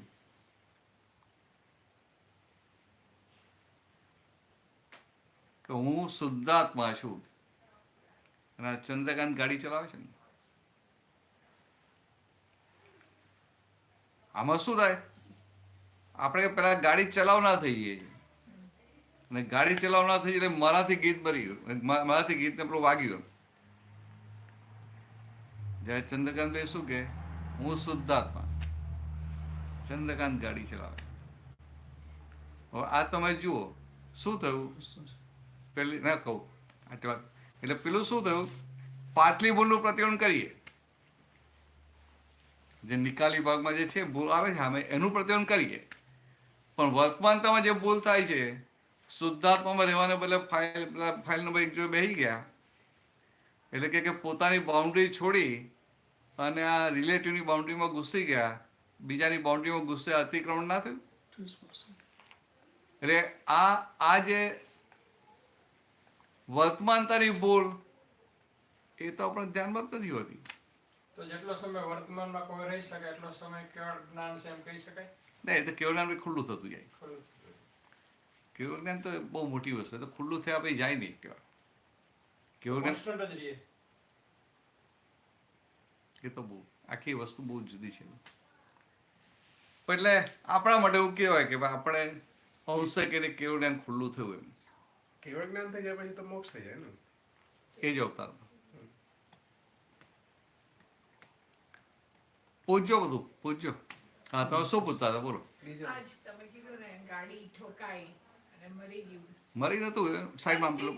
હા કંઈક નેરેટિવમાં જૈન હોવાથી તો આ બધું બહુ મોટું પાપ થઈ ગયું, બહુ મોટું પાપ થઈ ગયું. એટલે જે પેલું ડિલિવરી લઈ લે કે મારાથી પાપ થઈ ગયું, મારે પ્રતિબંધ કરવાનું છે, તો એ વખતે તમે જે જાગૃતિમાં શું હોય ને, હું શુદ્ધાત્મા, એટલે ભાઈ બીજા તમારાથી ભૂલ થઈ તો માફી માંગો. આ જે વસ્તુ છે ને, એ મને સમજાઈ બુદ્ધિથી, પણ જ્યારે આવે છે સાયન્સ હમણાં ભણાવતી હતી તો એના બધા બગ્સ આવ્યા છોકરાઓને બતાડવા, પછી બધા એ લોકો મારી કાઢે. મારાથી તો સહન ના થાય કે આવું કેવી રીતના મારામાંથી કેવી રીતના આવે છે. પછી આ મહાભારત જોયું, તમે જોયું અર્જુન તો આટલા બધાને મારે, દાદાના મોઢે આટલું બધું સાંભળ્યું છે, બધા આપતા પુત્રના મોઢે સાંભળ્યું, પણ એ હજુ ફિટ નથી થતું કે હિંસા કરીને, કારણ કે એટલું બધું ઘૂંટાયેલું છે કે હિંસા તો નહીં જ હોવી જોઈએ. મનથી ભલે ને મનથી તમે જે વાત કરો છો એ સ્થૂલ હિંસાની વાત કરો છો, અને સ્થૂલ હિંસા વ્યવસ્થિતમાં જાય કે ના જાય? વ્યવસ્થિતમાં જાય, પણ હવે આ કલયુગનો 5વાનો માલ તો વ્યવસ્થિત કેવું લાવ્યો હોય કે સ્થૂલ હિંસા થયા કરે, પણ હવે જાગૃત થયો હોય એટલે ભાવ હિંસા ખુલ્લી થઈ ગઈ. જાગૃત થયો ને એટલે હવે સ્થૂલ અહિંસાને ટેકો નથી આપતો. પણ થઈ જાય છે. સ્થૂલ અહિંસા જે થાય છે એનું રક્ષણ નથી કરતા. હા, સ્થૂલ હિંસાને ટેકો નથી આપતો, સ્થૂલ હિંસાનું રક્ષણ નથી કરતો. સ્થૂલ હિંસા થાય છે એના માટે ખેત પણ રહે છે, અને એને કહે કે ભાઈ આ હિંસાથી માફી માંગી લો. પણ જે ડિલિવરી લે કે મારાથી હિંસા થઈ, મારાથી ખોટું થયું, મારાથી આમ થઈ ગયું, અક્રમમાં ડિલિવરી ના લે. અને મને એ અક્રમનું બધું જ સમજાય છે, બધું એક્સેપ્ટ થાય છે, પણ આ એક એક્સેપ્ટ નથી થતું. મને એમ થાય છે કે આજે ભલે ડિલિવરી ના લે, જે પણ એ જે હિંસા મોટી થતી હોય એનો ભોગવટો રોગ તરીકે જે પણ હોય તે એ હિંસાનું દુઃખ દેહને પડે. અરે પિયલબેન, કે તમે કેમ આમ કામ કરો છો? તમે આટલા બધા જૂના દાદા હવે જો સાંભળો, દાદાવાન શું કહેતા હતા? દાદાવાન શું કહેતા હતા કે પેલા જૈનના સાધુ આયા હોય ને તો એમને થાય કે આ તમે જ્ઞાની છો, તમે તો બૂટ પહેરીને ચાલો છો, તમે તો કારમાં ફરો છો, તો આ બધી હિંસા ના થાય? એટલે દાદાભાઈને પૂછે કે આ પગ કોના છે? મારા સાહેબને પૂછે ના કે પગ એ મારા છે. તો કે આ પગ તમારા છે ને એટલે તમે ખુલ્લા પગે ચાલો તો એ હિંસા થાય. હવે આ જે દશામાં દાદા રહેતા હતા એની વાત છે, અને એ દશા આપણી સમજમાં આવી એટલે હવે આવું કંઈક થાય ને તો પેલા છૂટું પડવું પડે ને. એટલે બીજલબેનને કહેવાનું કે ભાઈ જુઓ ને તમે કેવું પાછું કેવું લઈને આવ્યા છો, એ તમારે આવા હિંસાના ઉદયો આવે છે, ચાલો માફી માંગીને બાબત આખરે ચોખ્ખું કરી નાખો. એવું હોય, પણ મારાથી થઈ ગઈ ડિલિવરી ના લેવાની હોય. હા, એટલે ડિલિવરી લેવાય એ વર્તમાનતાની ભૂલ કહેવાય. એટલે પડોશીની ટપાલ તમારી રસિકભાઈ સમજ્યું તમે? આ વાત સમજાય ને? સમજાય. એમનો જે સવાલ હતો કે અર્જુને જે બધી હિંસા કરી એટલે એ અકર્તા હતો, એટલે અર્જુનની તો શું વાત છે, જો તમારા માન્યામાં ના આવે, અર્જુનના હાથે કેટલી બધી હિંસાઓ થઈ, કેટલા બધા યોદ્ધાઓ માર્યા ગયા, કેટલા બધા હાથી ને ઘોડા પશુઓ માર્યા ગયા ને, છતાં શાસ્ત્રમાં શું કહે છે કે અર્જુન એ જ અવતારે મોક્ષે ગયો. તો કે ખોટી વાત કરી છે? પણ અર્જુનને શું થયું? અર્જુનને કૃષ્ણ ભગવાન પાસેથી દિવ્ય ચક્ષુ પ્રાપ્ત થયા, બરાબર છે? કૃષ્ણ ભગવાન પાસેથી, ને કૃષ્ણ ભગવાનને નેમિનાથ ભગવાન પાસેથી પ્રાપ્તિ થયેલી. નેમિનાથ એમના કાકાના દીકરા થાય. તો અર્જુનને હવે તમે જુઓ, અહીંયા ખબર પડશે, અર્જુનને યુદ્ધ લડવું હતું?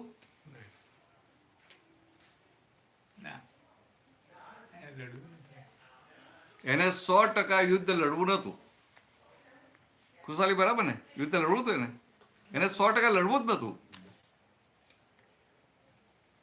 તો કૃષ્ણ ભગવાને શું યુદ્ધ લડાવવું હતું?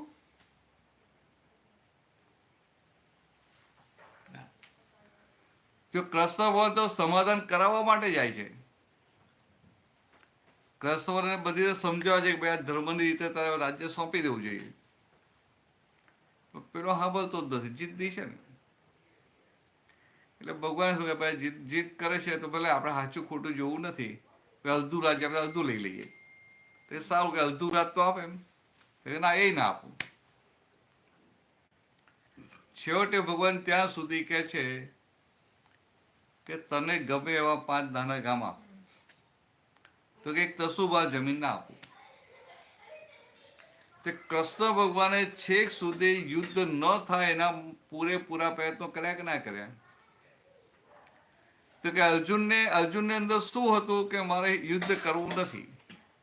કૃષ્ણ ભગવાને શું હતું કે યુદ્ધ ના થાય તો સારું. એટલે એમને પૂરેપૂરા પ્રયત્નો કર્યા કે ના કર્યા? તો એ વાત તો આપણે સમજાય જ નહીં. આપણે શું લાગે કે અર્જુને યુદ્ધ લડવું હતું, કૃષ્ણ ભગવાને લડાયો એને ઉશ્કેરીને લડાવડે. પછી એ કેમ લડાયો? તો કે આ તો પેલો અધર્મનો વિનાશ કરવાનો હતો ને. અધર્મનો વિનાશ કરવાનો હતો એટલા માટે, ધર્મની સ્થાપના કરવી એટલા માટે. તો કે યુદ્ધથી અધર્મનો વિનાશ થાય? ધવલ, યુદ્ધથી અધર્મનો વિનાશ થાય?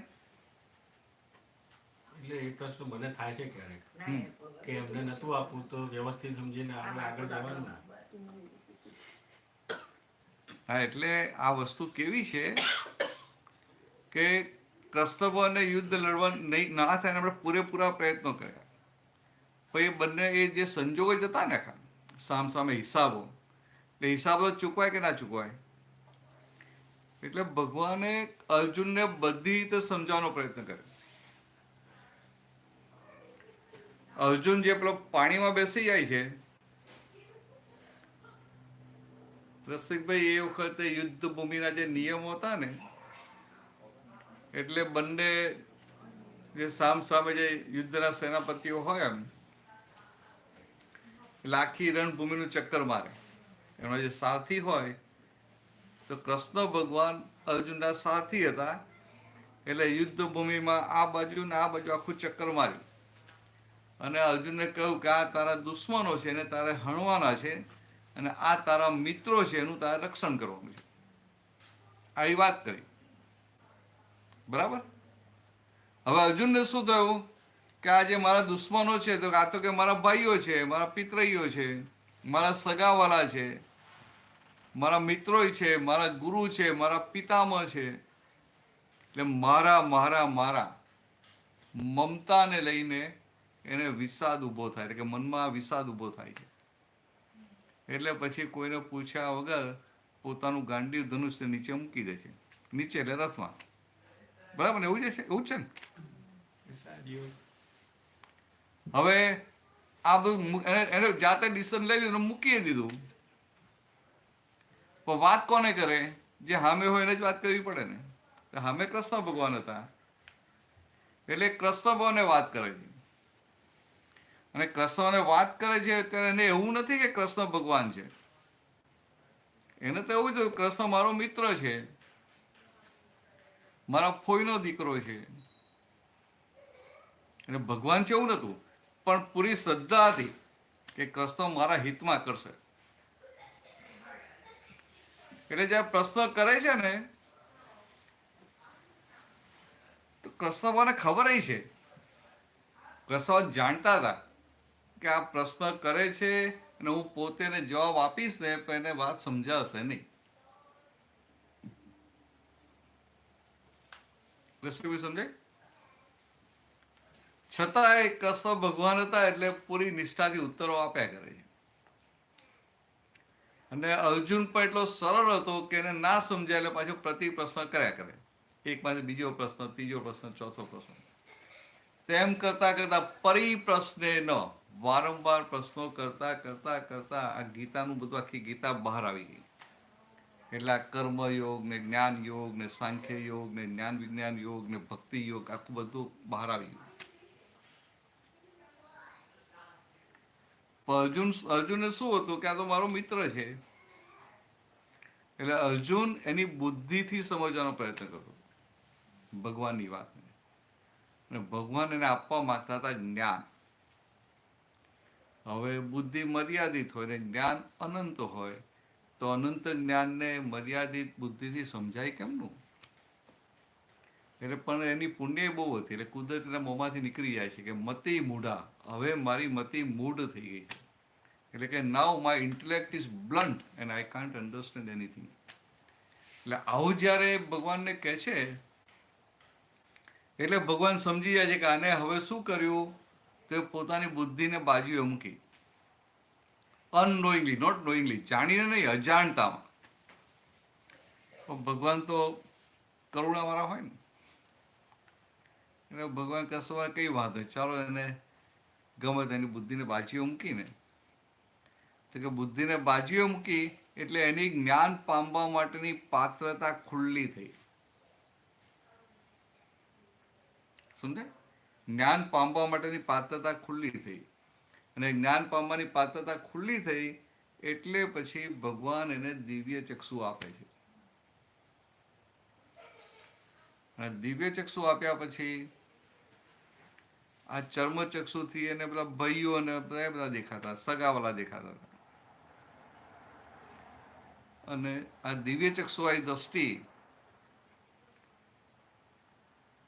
પેકિંગને ભેદીને અંદર રહેલા શુદ્ધાત્મા ભગવાન સુધી ગઈ. એટલે એને એટ એ ટાઈમ આ પેકિંગ ને મહિલા ભગવાન બંને દેખાવા મળે. હવે મહિલા ભગવાન દેખાય તો પેકિંગની વેલ્યુ રહે ખરી? એટલે પછી અર્જુને જ્યારે દ્રષ્ટિ પ્રાપ્ત થઈ, અર્જુને સમજાયું કે ઓહો હો, આ તો બધું પેકિંગ છે, પેકિંગ તો મરેલું જ છે, અને મય જે આત્મા છે એ ચેતન છે. તો કે અત્યાર સુધી હું આ બધા આર્ગ્યુમેન્ટ કરતો હતો, મરેલાને નહીં મારવા માટેના આર્ગ્યુમેન્ટ કરતો હતો, તો કે મરેલાને નહીં મારવા માટેનો અહંકાર કરતો હતો. એ વાત એને સમજાય છે. એટલે પછી ભગવાનને કહે છે, નષ્ટો મોહ સ્મૃતિ લબ્ધા, હવે મારો મોહ નાશ પામ્યો છે. તમે આ દિવ્ય ચક્ષુ આપ્યા ને જીવ માત્રમાં આત્મા શુદ્ધાત્મા ભગવાનના દર્શન થયા, એટલે કે મારે મોહ હવે રહ્યો નથી. સ્મૃતિ લબ્ધા, એ સારું સ્મૃતિ લબ્ધા એ લોકો સમજ્યા નહીં. પાછા લોકો એવું સમજ્યા કે આ યુદ્ધનું વાતાવરણ હતું ને, તમે મેડિસિનમાં કહો ને કે કંઈ વાગ્યું કર્યું, કંઈ શોક લાગે તો જ્યાં ટેમ્પરરી મેમરી લોસ થઈ જાય ને, એ લોકો એવું સમજે કે ટેમ્પરરી મેમરી લોસ થઈ ગયો હતો. આ યુદ્ધનું વાતાવરણ હતું એટલે અર્જુનને સ્મૃતિ વિસ્મૃતિ થઈ ગયેલી એમ. તો કે એવું હતું નહીં. અર્જુન શું કહેવા માંગતો હતો કે મને મારા જે નિજ સ્વરૂપની, મને મારા આત્મ સ્વરૂપની જે વિસ્મૃતિ થયેલી એનું હવે મને ભાન થયું છે, તત્પ્રસાદેને, કે તારી કૃપાથી. તો કે હવે હું શું કરું, એ કરીશ, એ વચનમ તો. આવી સિમ્પલ વાત હતી, બધાએ ગૂંચવી નાખી. કૃષ્ણકાંતભાઈ સમજે? વાત આવી સિમ્પલ હતી, પણ લોકો એને ના સમજે એટલે ગૂંચવી નાખ્યું, અઘરું અઘરું અઘરું કરી નાખ્યું. તો જ્યાં સુધી બુદ્ધિ વાપરે ને ત્યાં સુધી સમજાવું નથી. આ તો દાદા મળ્યા અને બુદ્ધિને બાજુએ મુકાવીને ત્યારે આપણને સમજાય. તમે વિચારો ને કે અર્જુનને ચા પીશે ને બધા? કોણ ચા કોણ પીશે? ચા બધા પીશે, રાઈટ? બધા લેશે થોડી થોડી, રાઈટ? ચા. Okay, sugar. Anyone without sugar? Sugar only. 1, 2, 3. Without sugar. Without sugar કેમ તો હું પહેલેથી શુગર ચાલે છે. બીજું કઈ પીવું છે? દૂધ, કોફી? કશું જ લેતો છબીર થઈ ગયા. હા. એટલે આ જે વાત હતી ને, આખી આવી વાત હતી. હવે સમજાય કેમ નહીં? એટલે શું થયું કે અર્જુન આ યુદ્ધ લડ્યો, પણ એ ઉદય કર્મને આધીન એના પ્રારબ્ધના ભાગમાં યુદ્ધ હતું એટલે એ યુદ્ધ લડ્યો. એની પોતાની ઈચ્છા હતી તો કે ના, અને એનું પોતાને શું થયું તો કે હું શુદ્ધ આત્મા છું, એટલે પોતે પોતાના સ્વરૂપમાં સ્થિર થયો અને આ ઉદયને આધીન યુદ્ધ લડ્યું. અને છતાંય અર્જુન પછી યુદ્ધ થયા પછી પાંડવો જ્યાં હિમાલયમાં જાય છે ને તો ત્યાં બેઠા બેઠા આ બધી ભૂલો જે હિંસાઓ બધી થયેલી ને એના દિલથી બેઠા બેઠા પ્રતિરોધ કર્યા. એટલે કે આ ફાઇલ નંબર 1 સાથે પણ ડિલિવરી કરાવી લીધી નહીં. તો એને લઈને એ જ અવતારમાં મોક્ષે ગયા. એ ટાઈમ પણ એવો હતો ને એટલે આપણું થાય કે એ કેમના મોક્ષે ગયા. પછી એવું કહે છે કે હજુ કૃષ્ણ ભગવાન મોક્ષ નથી ગયા. હા, કૃષ્ણ ભગવાને વાર છે હજી. એ કૃષ્ણ તો મોટા તીર્થંકર થવાના ને, એટલે તીર્થંકર થઈને થશે. એ તો મોટા ભગવાન થઈને થવાના. તો એવું કેમ પોતે આવી રીતે બધું એ પહેલાના એ જે એમને જે દ્રષ્ટિ પ્રાપ્ત થઈ ને મેમિનાથ પાસેથી, એ પહેલા જે બધું બંધાઈ ગયું એ ભોગવટો તો આવે ને. અજ્ઞાન દશામાં જે બંધાઈ ગયું એનો ભોગવટો ના આવે. પણ એ તો વિષ્ણુના અવતાર કહેવાય છે, કહેવાતા હોય છે ને એમાં. હા સર, વિષ્ણુનો અવતાર તો શું થઈ ગયું? કર્મ બાંધ્યું તો કર્મના ફળ તો બધાને ભોગવવા પડે ને. એ તો શાસ્ત્રમાં બધી અમુક વાતો હોય બધી, પણ મુખ્ય એ નારાયણ કહેવાય. નરમાંથી નારાયણ થયેલા વાસુદેવ એટલે નરમાંથી નારાયણ થયેલા. નરમાંથી નારાયણ થયેલા એટલે આપણને ના સમજાય, પણ આમ ખરેખર નરમાંથી નારાયણ થયાનો અર્થ શું થાય કે એમને જન્મથી તેમનો દેહ શાંત થયો ને ત્યાં સુધી બહારથી બધા પ્રતિકૂળ સંજોગો, અધર્મના સંજોગો ભેગા થાય. જન્મ થયો ત્યાંથી એમનો છે દેહ શાંત થયો, બધા સંજોગો એમને વિપરીત સંજોગો, અધર્મના સંજોગો, પ્રતિકૂળ સંજોગો ભેગા થાય. સવરા સંજોગ ભેગા ના થાય. એ પોતે પાવરફુલ હોય કે બધા વિપરીત સંજોગો ગમે એટલા આવે ને પોતે ડિલિવરી નતા લેતા, એટલે કે પોતાને અસર ના થવા દે.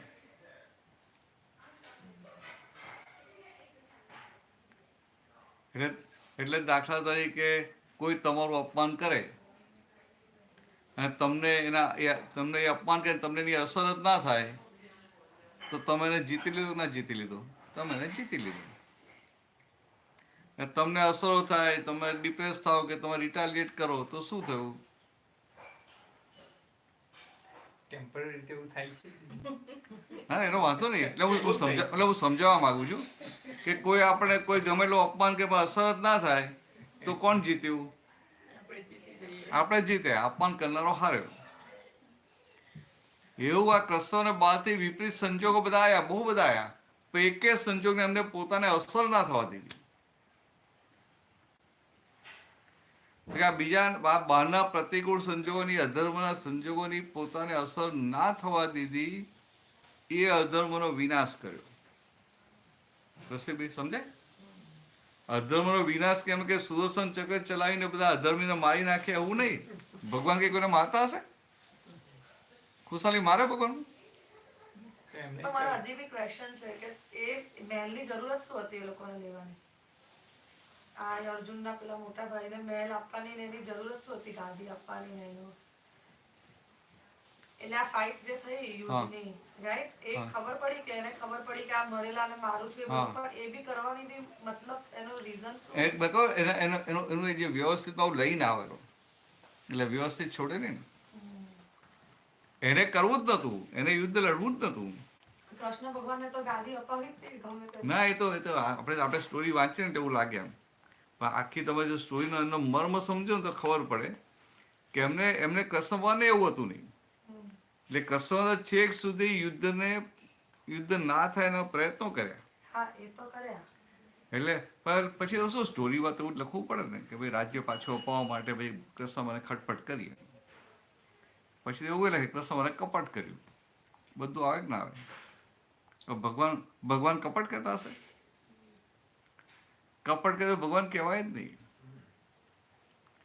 પણ જે જોવાનું શું હતું કે કૃષ્ણને આટલા બધા અધર્મના સંજોગો ભેગા થયા ને પણ એમને કોઈ સંજોગની પોતાને અસર ના થવા દીધી. જો ને એમનો જન્મ ક્યાં થયો? જેલમાં થયો. કેટલા વિપરીત સંજોગ કહેવાય કે ના કહેવાય?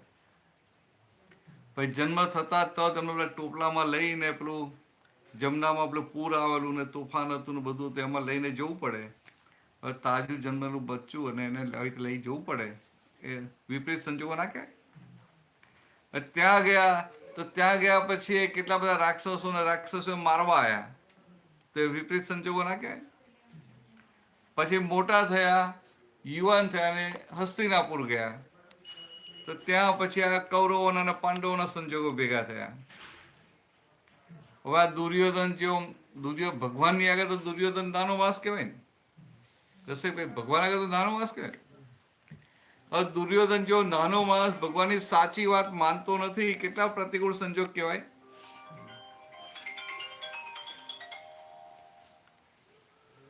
તમે શું કામ કરો છો અહીંયા?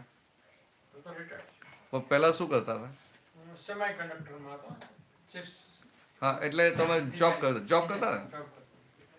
તમે જોબ કરતા હો અને તમે સિનિયર પોઝિશન પર આવ્યા અને પછી તમારા સબોર્ડિનેટ હોય તો કોઈ સબોર્ડિનેટ બરાબર કામ ના કરતો હોય તો તમે એને 2, 4, 5 વાર કહો કે ના કહો? ભાઈ કામ કરે, બરાબર કામ કરે, છતાં એ ના કરે તો તમે એને ફાયર કરો કે ના કરો? તો એ ફટકી જાય કે ભાઈ આ તને આટલું કહું છું, આટલું પ્રેમથી કહું તો સાંભળતો નથી. હવે તમે જુઓ કૃષ્ણ ભગવાન જેવા ભગવાન, એની સામે દુર્યોધન કૌંસે ખેતકી મૂલી, કશો હિસાબમાં નથી ને? પણ દુર્યોધન ભગવાનની સાચી વાત માને છે? નથી માનતો. ભગવાન કેટલી છેક નીચે છે, એટલા બધા સુધી કોમ્પ્રોમાઇઝ કરવા ઉતરે છે નીચે કે ભાઈ તું 5 ગામ આપી દે, તો કશી એક વાત માનતો નથી. તો ભગવાનની કમાન છટકી? ભગવાન કહેવાય ને. હવે આ વસ્તુ આ જોવાની હતી, સમજાય? વસ્તુ આપણે આ જોવાની હતી કે ભગવાનને તો કે એમને તો એ શું થયું તો કે એમને પોતાને અસર ના થવા જોઈએ. જો અસર થવા દીધી હોય તો કમાન છટકી જાત એમની. એમને થાય કે હવે એને હું બતાવી દઉં, એમ હવે છોડું ને એવું થાય ને. તો કે આ શું છે તો કે આ વિપરીત સંજોગોની પોતાને અસર ના થઈ તો કે આ રીતે અધર્મનો નાશ કર્યો.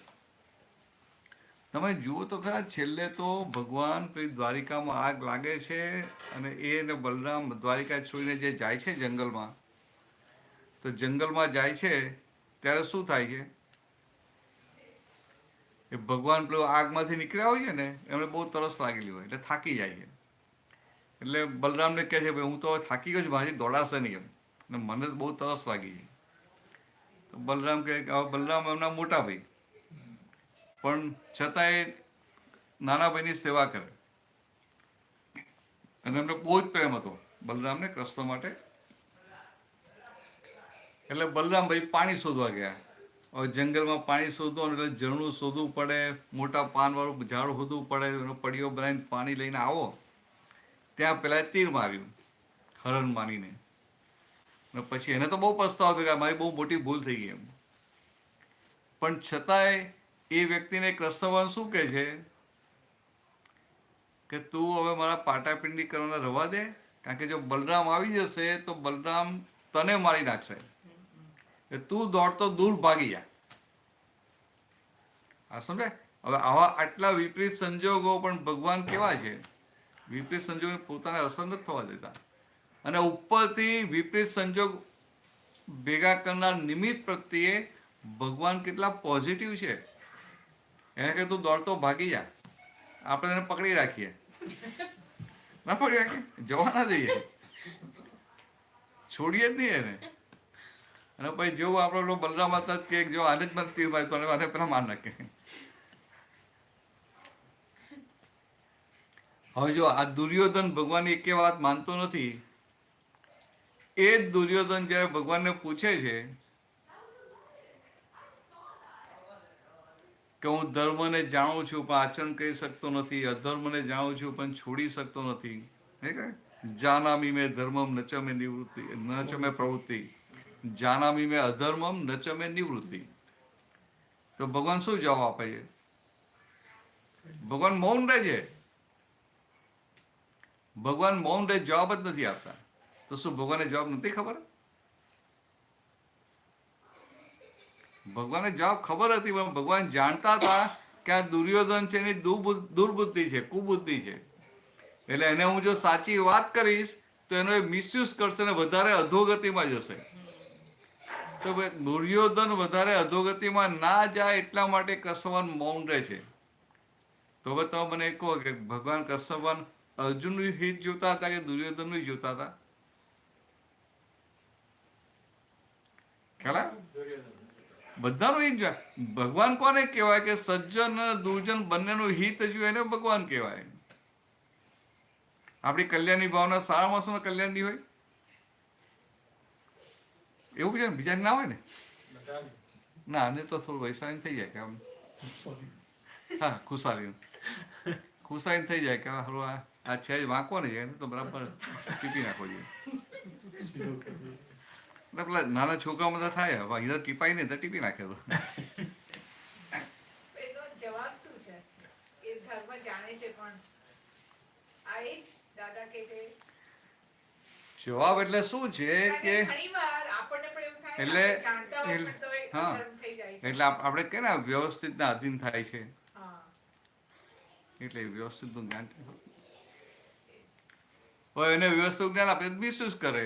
આપણે નથી કહેતા કે તમને આપણે વ્યવસ્થિત આપે. શું કીધું કે ભાઈ બની ગયા પછી વ્યવસ્થિત કહેજો, પહેલા ના કહેતા. એવું છે ને આપણને કે ભાઈ થઈ જાય પછી વ્યવસ્થિત કહેજો, પહેલા ના કહેતા. બધા કહે છે ને વ્યવસ્થિતમાં જે આવે એ સાચું કે. હા હા હા, બરાબર છે. પણ એ તો સાચું એટલે આવું તમે બોલો અને પછી વ્યવસ્થિતમાં કંઈક આમ આપણો પોઝિટિવ સંજોગ ના આવે તો એ સાચું રાખવાનું હોય કે હા સાચું બરાબર વ્યવસ્થિત ને સારું હોય તો વ્યવસ્થિત. આ તો એવી રીતે બોલે કે વ્યવસ્થિતમાં બધું સારું જ આવશે એમ. એને એવું હોય કે વ્યવસ્થિતમાં સારું જ આવશે. એવું નહીં, વ્યવસ્થિતમાં જે હો તે ભલે હો, વ્યવસ્થિતમાં જે હો તે ભલે હો.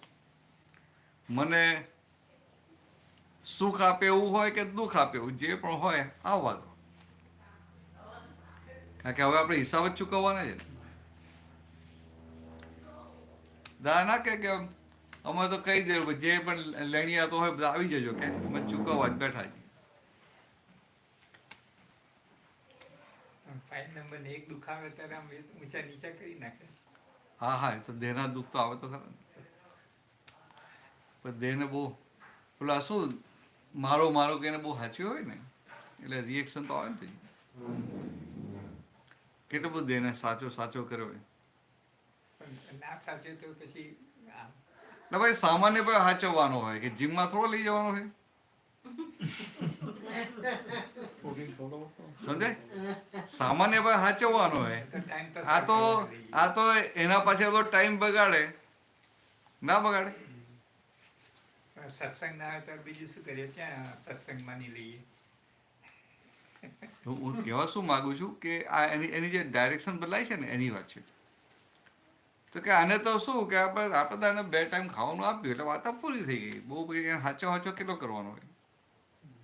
તમે હાચો કર્યા કરો એની પાસે કામ લો નહીં, મૂર્ખામી ના કહેવાય? અહીંયા તો કામ હું ગાડી સ્વસ્થ લઈ આવું, રોજ સાફ સુફ કરું, બધું કરું, આમ તો વાપરું જ નહીં તો શું કામનું? તે વાપરવા જીમમાં જાય. એટલે હું એ જ કહું છું કે એ શરીરને મજબૂત બનાવવા માટે જીમમાં જાય. શરીરને મજબૂત બનાવવા માટે આવું એટલું બધું કરે ને આમ આ ડૉક્ટરને ભલે આ થાય સહેજ આમ થયું કે ચાલો શું થયું, આ થયું, આમ કરો. એટલે આખો એનો સમય કેટલો બધો સમય આના માટે જતો રહે. અને આખો દિવસ એ બહુ નોર્માલિટીમાં જાય. પછી સિવાય બીજું કંઈ કરવાનું જ ના હોય. એટલે આપણી પાસે બહુ છે બધો ટાઈમ, આપણને ટાઈમ ખૂટવો જોઈએ. હવે તો ટાઈમ ના જાય એટલે જીમમાં જઈએ. હા ટાઈમ ના જાય એટલે જીમમાં. રિટાયર થાય પછી શું કરવાનું? ઘણું કરવાનું હતું. 24 કલાક. હજી તો સાફ કરવાનું બધું બાકી છે. બાયણેનો કરી હવે આ કેવું છે ફાઇલ નંબર 1 ની તો દેખાય જ નહીં કશું એટલે.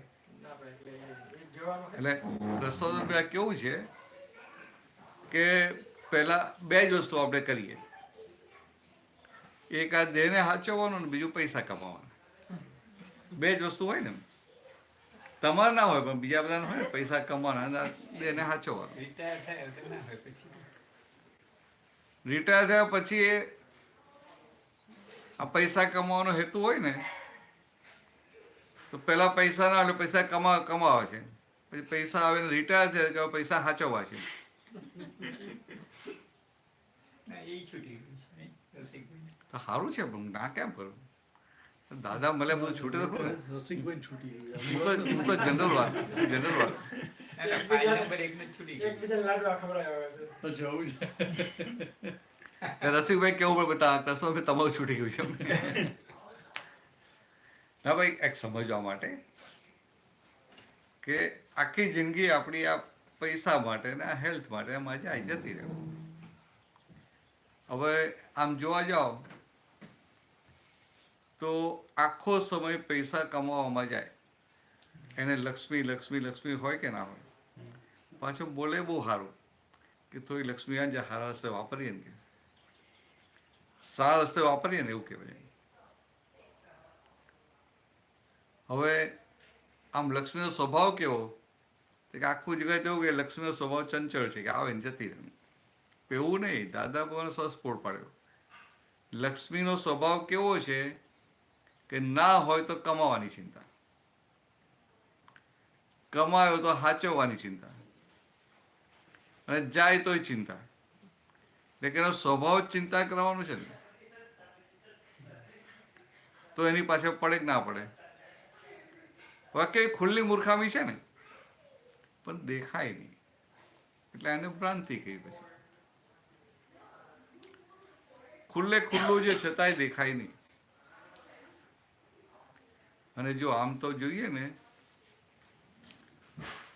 આપણે જે જીવન જીવીએ છીએ ને, એ ધ્યેય સાથે જીવન જીવવાનું હોય. ધ્યેય એટલે કે મારે મોક્ષ એવું છે એના માટે, અથવા ધ્યેય એટલે કે મારે 5 આજ્ઞામાં રહીને આમ બરાબર શુદ્ધાત્માનો અનુભવ કરવો છે. એને ભલે જીવન શા માટે જીવાય, તમારી વાત નથી કરતો, તમારીને રસિકભાઈ નથી કરતો, નોર્મલ કહું. તમે એકબીજાની વાત કરો ને એટલે મારે તમને બેરા જ પકડવા પડે ને. રસિકભાઈ ખાલી સમજવા માટે આખું જીવન શા માટે જીવાય છે કે આપણી અંદર જે વીકનેસો પડેલી છે ને, નબળાઈઓ પડેલી છે ને, એને પોષવામાં આખું જીવન જતું રહે. ના સમજાય? એ મહી રહેલા ક્રોધમાન માલને પોષવામાં આખું જીવન જાય કે ના જાય? તો કે પોતે ધ્યેયથી નથી જીવતા, આખું જીવન પોતાની અંદર રહેલી નબળાઈઓને પોષવામાં જતું રહે છે અને ખબર નથી પડતી. અને જ્ઞાન મળ્યું, દ્રષ્ટિ પ્રાપ્ત થઈ ને, તો શું ભૂલ થાય કે નબળાઈઓ પોસાઈ જાય ને, પણ ત્યાં જાગૃતિ નથી હોતી.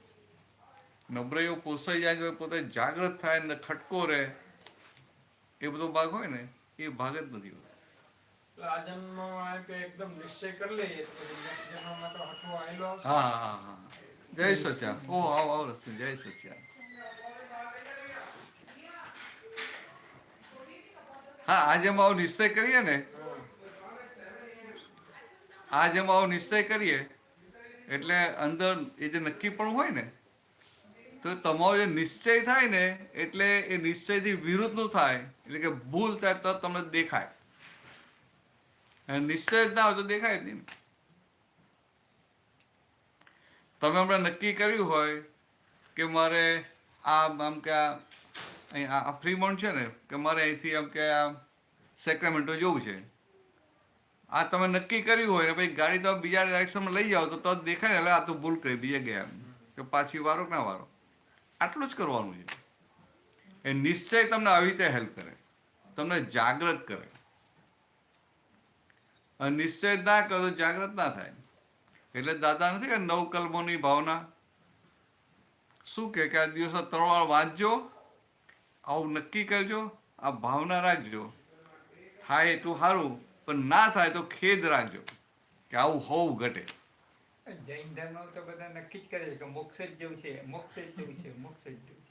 હા, પણ પુણ્ય હોય ને, બીજી તમારી જે પુણ્ય છે એ લોકો ના હોય ને.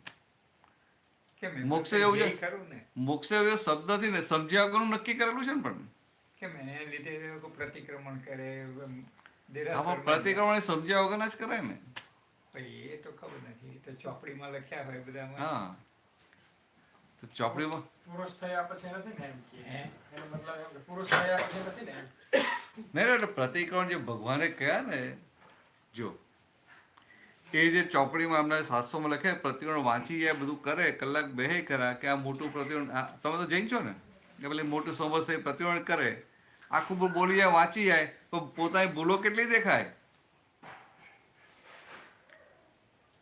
સમસ્યા પ્રતિક્રમણ હોય તો બધું જ બોલી જાય કે એક ઇન્દ્રિય જીવોના, બે ઇન્દ્રિય જીવોની હિંસા થઈ, કે આ કસાય થયું, કે આ કસાય થયું, કે આમ થયું, કે આમ થયું, આમ થયું, બધું બોલી જાય. પણ આખા વર્ષમાં થયેલી ભૂલો કેટલી દેખાય. હિંસા તો ચાલુ જ રહે. એક ચાલુ ને નહીં, દેખાય કેટલું. આ પ્રતિક્રમણ કરે તો પ્રતિક્રમણ કરતી વખતે એને ભૂલો, આખા વર્ષમાં થયેલી ભૂલો દેખાય કેટલી. એકે ના દેખાય. ભૂલ દેખાય નહીં, પછી એને શું થાય, મેં પ્રતિક્રમણ કરી લીધું, થાય કે ના થાય. ભગવાને કહેલું છે સંવત્સર તો કરજો, કે મેં કરી લીધું, એને સંતોષ થઈ જાય. પછી કેમનો આગળ વધે. એ તો ખબર નહીં.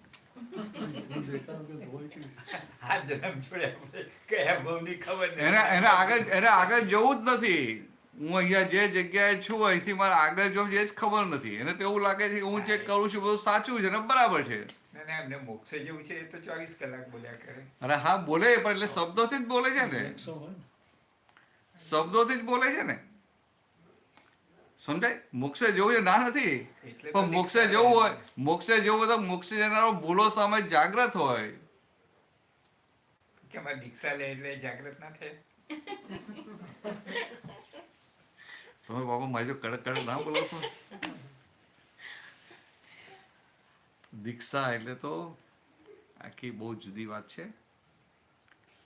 એ ભગવાન તીર્થંકર ભગવાન હતા ને, મહાવીર ભગવાન, એ દીક્ષા, અત્યારે જે દીક્ષા આવે ને, અત્યારે શું પેલી વડી દીક્ષા કહી દે, પેલી નાની પેલી એને, પછી વડી દીક્ષા ને મોટી દીક્ષા. પણ ભગવાન હતા ને, તીર્થંકર ભગવાન કે ભગવાન મહાવીર હતા, ત્યારે દીક્ષા 5 પ્રકારે હતી. સૌથી પહેલું લોભથી મુંડન, અરે ક્રોધથી મુંડન. એટલે અંદર જે ક્રોધ હોય ને, તો આચાર્યો એને જોડે રાખે અને એને ધીરે ધીરે એવો કેળવે કે એને ક્રોધને જીતે. એટલે પછી ક્રોધ એવો રહે કે બીજા કોઈને નુકસાન કરે એવો ના રહે. ત્યારે એને પહેલી દીક્ષા આપે.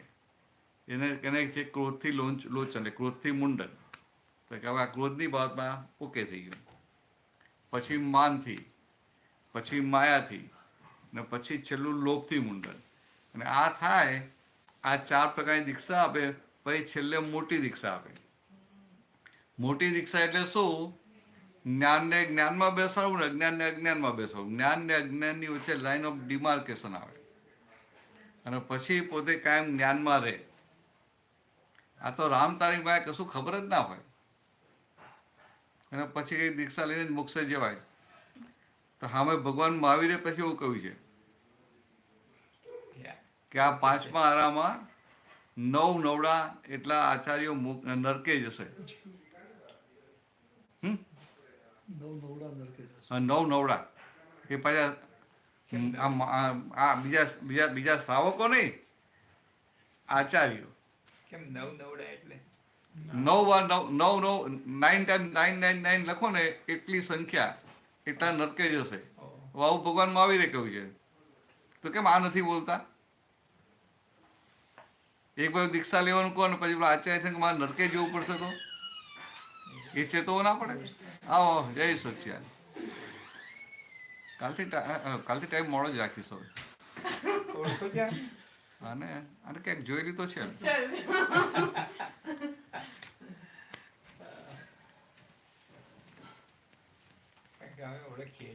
તમે ક્યાંથી ઓળખો? તો પછી મહાવીર સ્વામી જેવી હિસ્ટ્રી છે. ઓહો, એ નાની ત્યાંથી ઓળખો. એવું છે એટલે અમદાવાદમાં ના હું અમદાવાદ નહીં. નાનપણથી જ ઓળખે બધા આપતો હતો. નમસ્તે. હા એટલે હા એ રશ્મિ એ બહુ નાની જ હતી ને. હા આ છે ને રાશિ રશ્મિ. ના એમને તો નથી. હા તમે ના ઓળખો પણ હું ઓળખું. બહુ નાની હતી ત્યાં ન ઓળખું. નાની એટલે 5-6 વર્ષની છે નહીં? એનાથી 4 92 તો તમે આવી રીતે દાદામાં ક્યારે કઈ રીતે પરિવર્તન આવ્યું? શું કામ છે હવે તમારું લઈ નાખો ને બહુ થઈ ગયું હોય. અમારું નથી થતું પરિવર્તન ત્યારે તો પહેલા છીએ હજુ. દાદા મારા નવું બોલું છે. ચૂકી ગયા આપણને હતા. આ દાદાનું વિજ્ઞાન મળ્યું ને ક્યાં વિજ્ઞાન? એકદમ કેવું પોઝિટિવ હોય કે હવે આમ ના, ના, એ વાત સાચી. હવે આગળ વધી જવું ના, છે. ના, એ 5 આજ્ઞાને લીધે તો સંજોગો ભલે ગમે તેવા હોય કે આપણું બોડી દેહ ગમે તેવો હોય પણ હવે કામ કાઢી લેવું છે એટલું નક્કી થઈ જાય. સાચી વાત. અને એમાં તો એ કવિરાજને લીધે બધું અમારે ટ્રાન્સફોર્મેશન થઈ ગયું. 96માં અમારે ઘરે આવ્યા હતા સેક્રામેન્ટમાં કવિરાજ. કવિતા પદો બહુ ઓહ યા એટલે આમ મને જે તું આ 2-3 કલાક છે વચ્ચે બે પદો લઈશું પણ ભરતનંદજી, હમ. વિપરીત સંજોગો જ્યારે આવે છે હમ ત્યારે તે વખતે ઓન સ્પોટ નથી ખબર પડતી હમ કે આ મન વચન કાયા હમ હમ જુદું છે. પછી ખબર પડે છે વિપરીત સંજોગ આવ્યા પછી ખટકો રહે છે કે આવું ના થવું જોઈએ. બહુ થઈ ગયું ચાલશે. પણ આમાંથી છૂટાશે કરે. એ તો આવું રહે છે ને પછી ખટકો રહે છે ને આ જગત પર જાઓ ને કોઈને ખટકો નથી રહેતો ને ઉપરથી રક્ષણ કરે છે. આ તમને તો દેખાય છે અને ખટકો રહે છે ને આમ તો શાસ્ત્ર રીતે જોઈએ ને તો બહુ ઊંચી દશા કહેવાય. યા 5 લીટનું રક્ષણ. જગતને દેખાય નહીં અને રક્ષણ કરે. આપણે દેખાય છે ને ખટકો રહે છે. ખટકો રહે છે એટલે આપણે એના વિરોધી થયા. એટલે આ કચરો માલ છે એના વિરોધી થયા. એટલે આ તો મોક્ષજનું મોટામાં મોટું લક્ષણ કહેવાય. તમને શું આ ક્યારે જશે ક્યારે જશે? અરે ભાઈ જશે. આપણે ઉતાવળ શું છે? આપણે કઈ ઉતાવળ છે? એટલે આ દેહ છે આ દેહમાંથી દેહ છે ત્યાં સુધી એનો ઉપયોગ થઈ જાય અને એમાંથી બહાર ના નીકળી પણ જવાય. ના એવું જ છે. એટલે આ દેહ જેટલું ચોખ્ખું થઈ જાય ને એટલું સારું.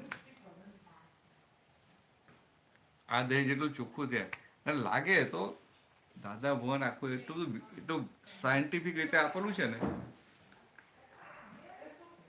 તમને થાય કે હું પ્રતિક્રમણ કરી નાખું બધું ચોખ્ખું કરી નાખું. પણ આમ સિદ્ધાંત કેવો છે?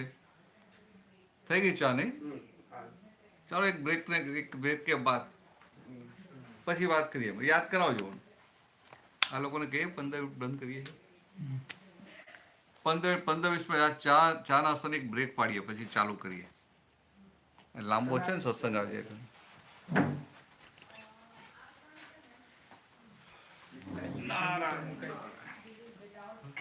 શું કહે છે તું એકલી જ આવી? હજી તો પેલા કન્વિન્સ નથી કર્યો ને? તુષાર ના આપણે ઉતાવળ નથી. લિંક મોકલીશ તમારે.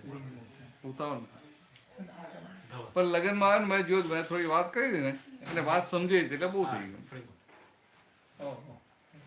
कैसा रहा ट्रिप? कैसा है ट्रिप? इस टाइम ट्रिप हाँ ट्रिप तो बहुत अच्छा है.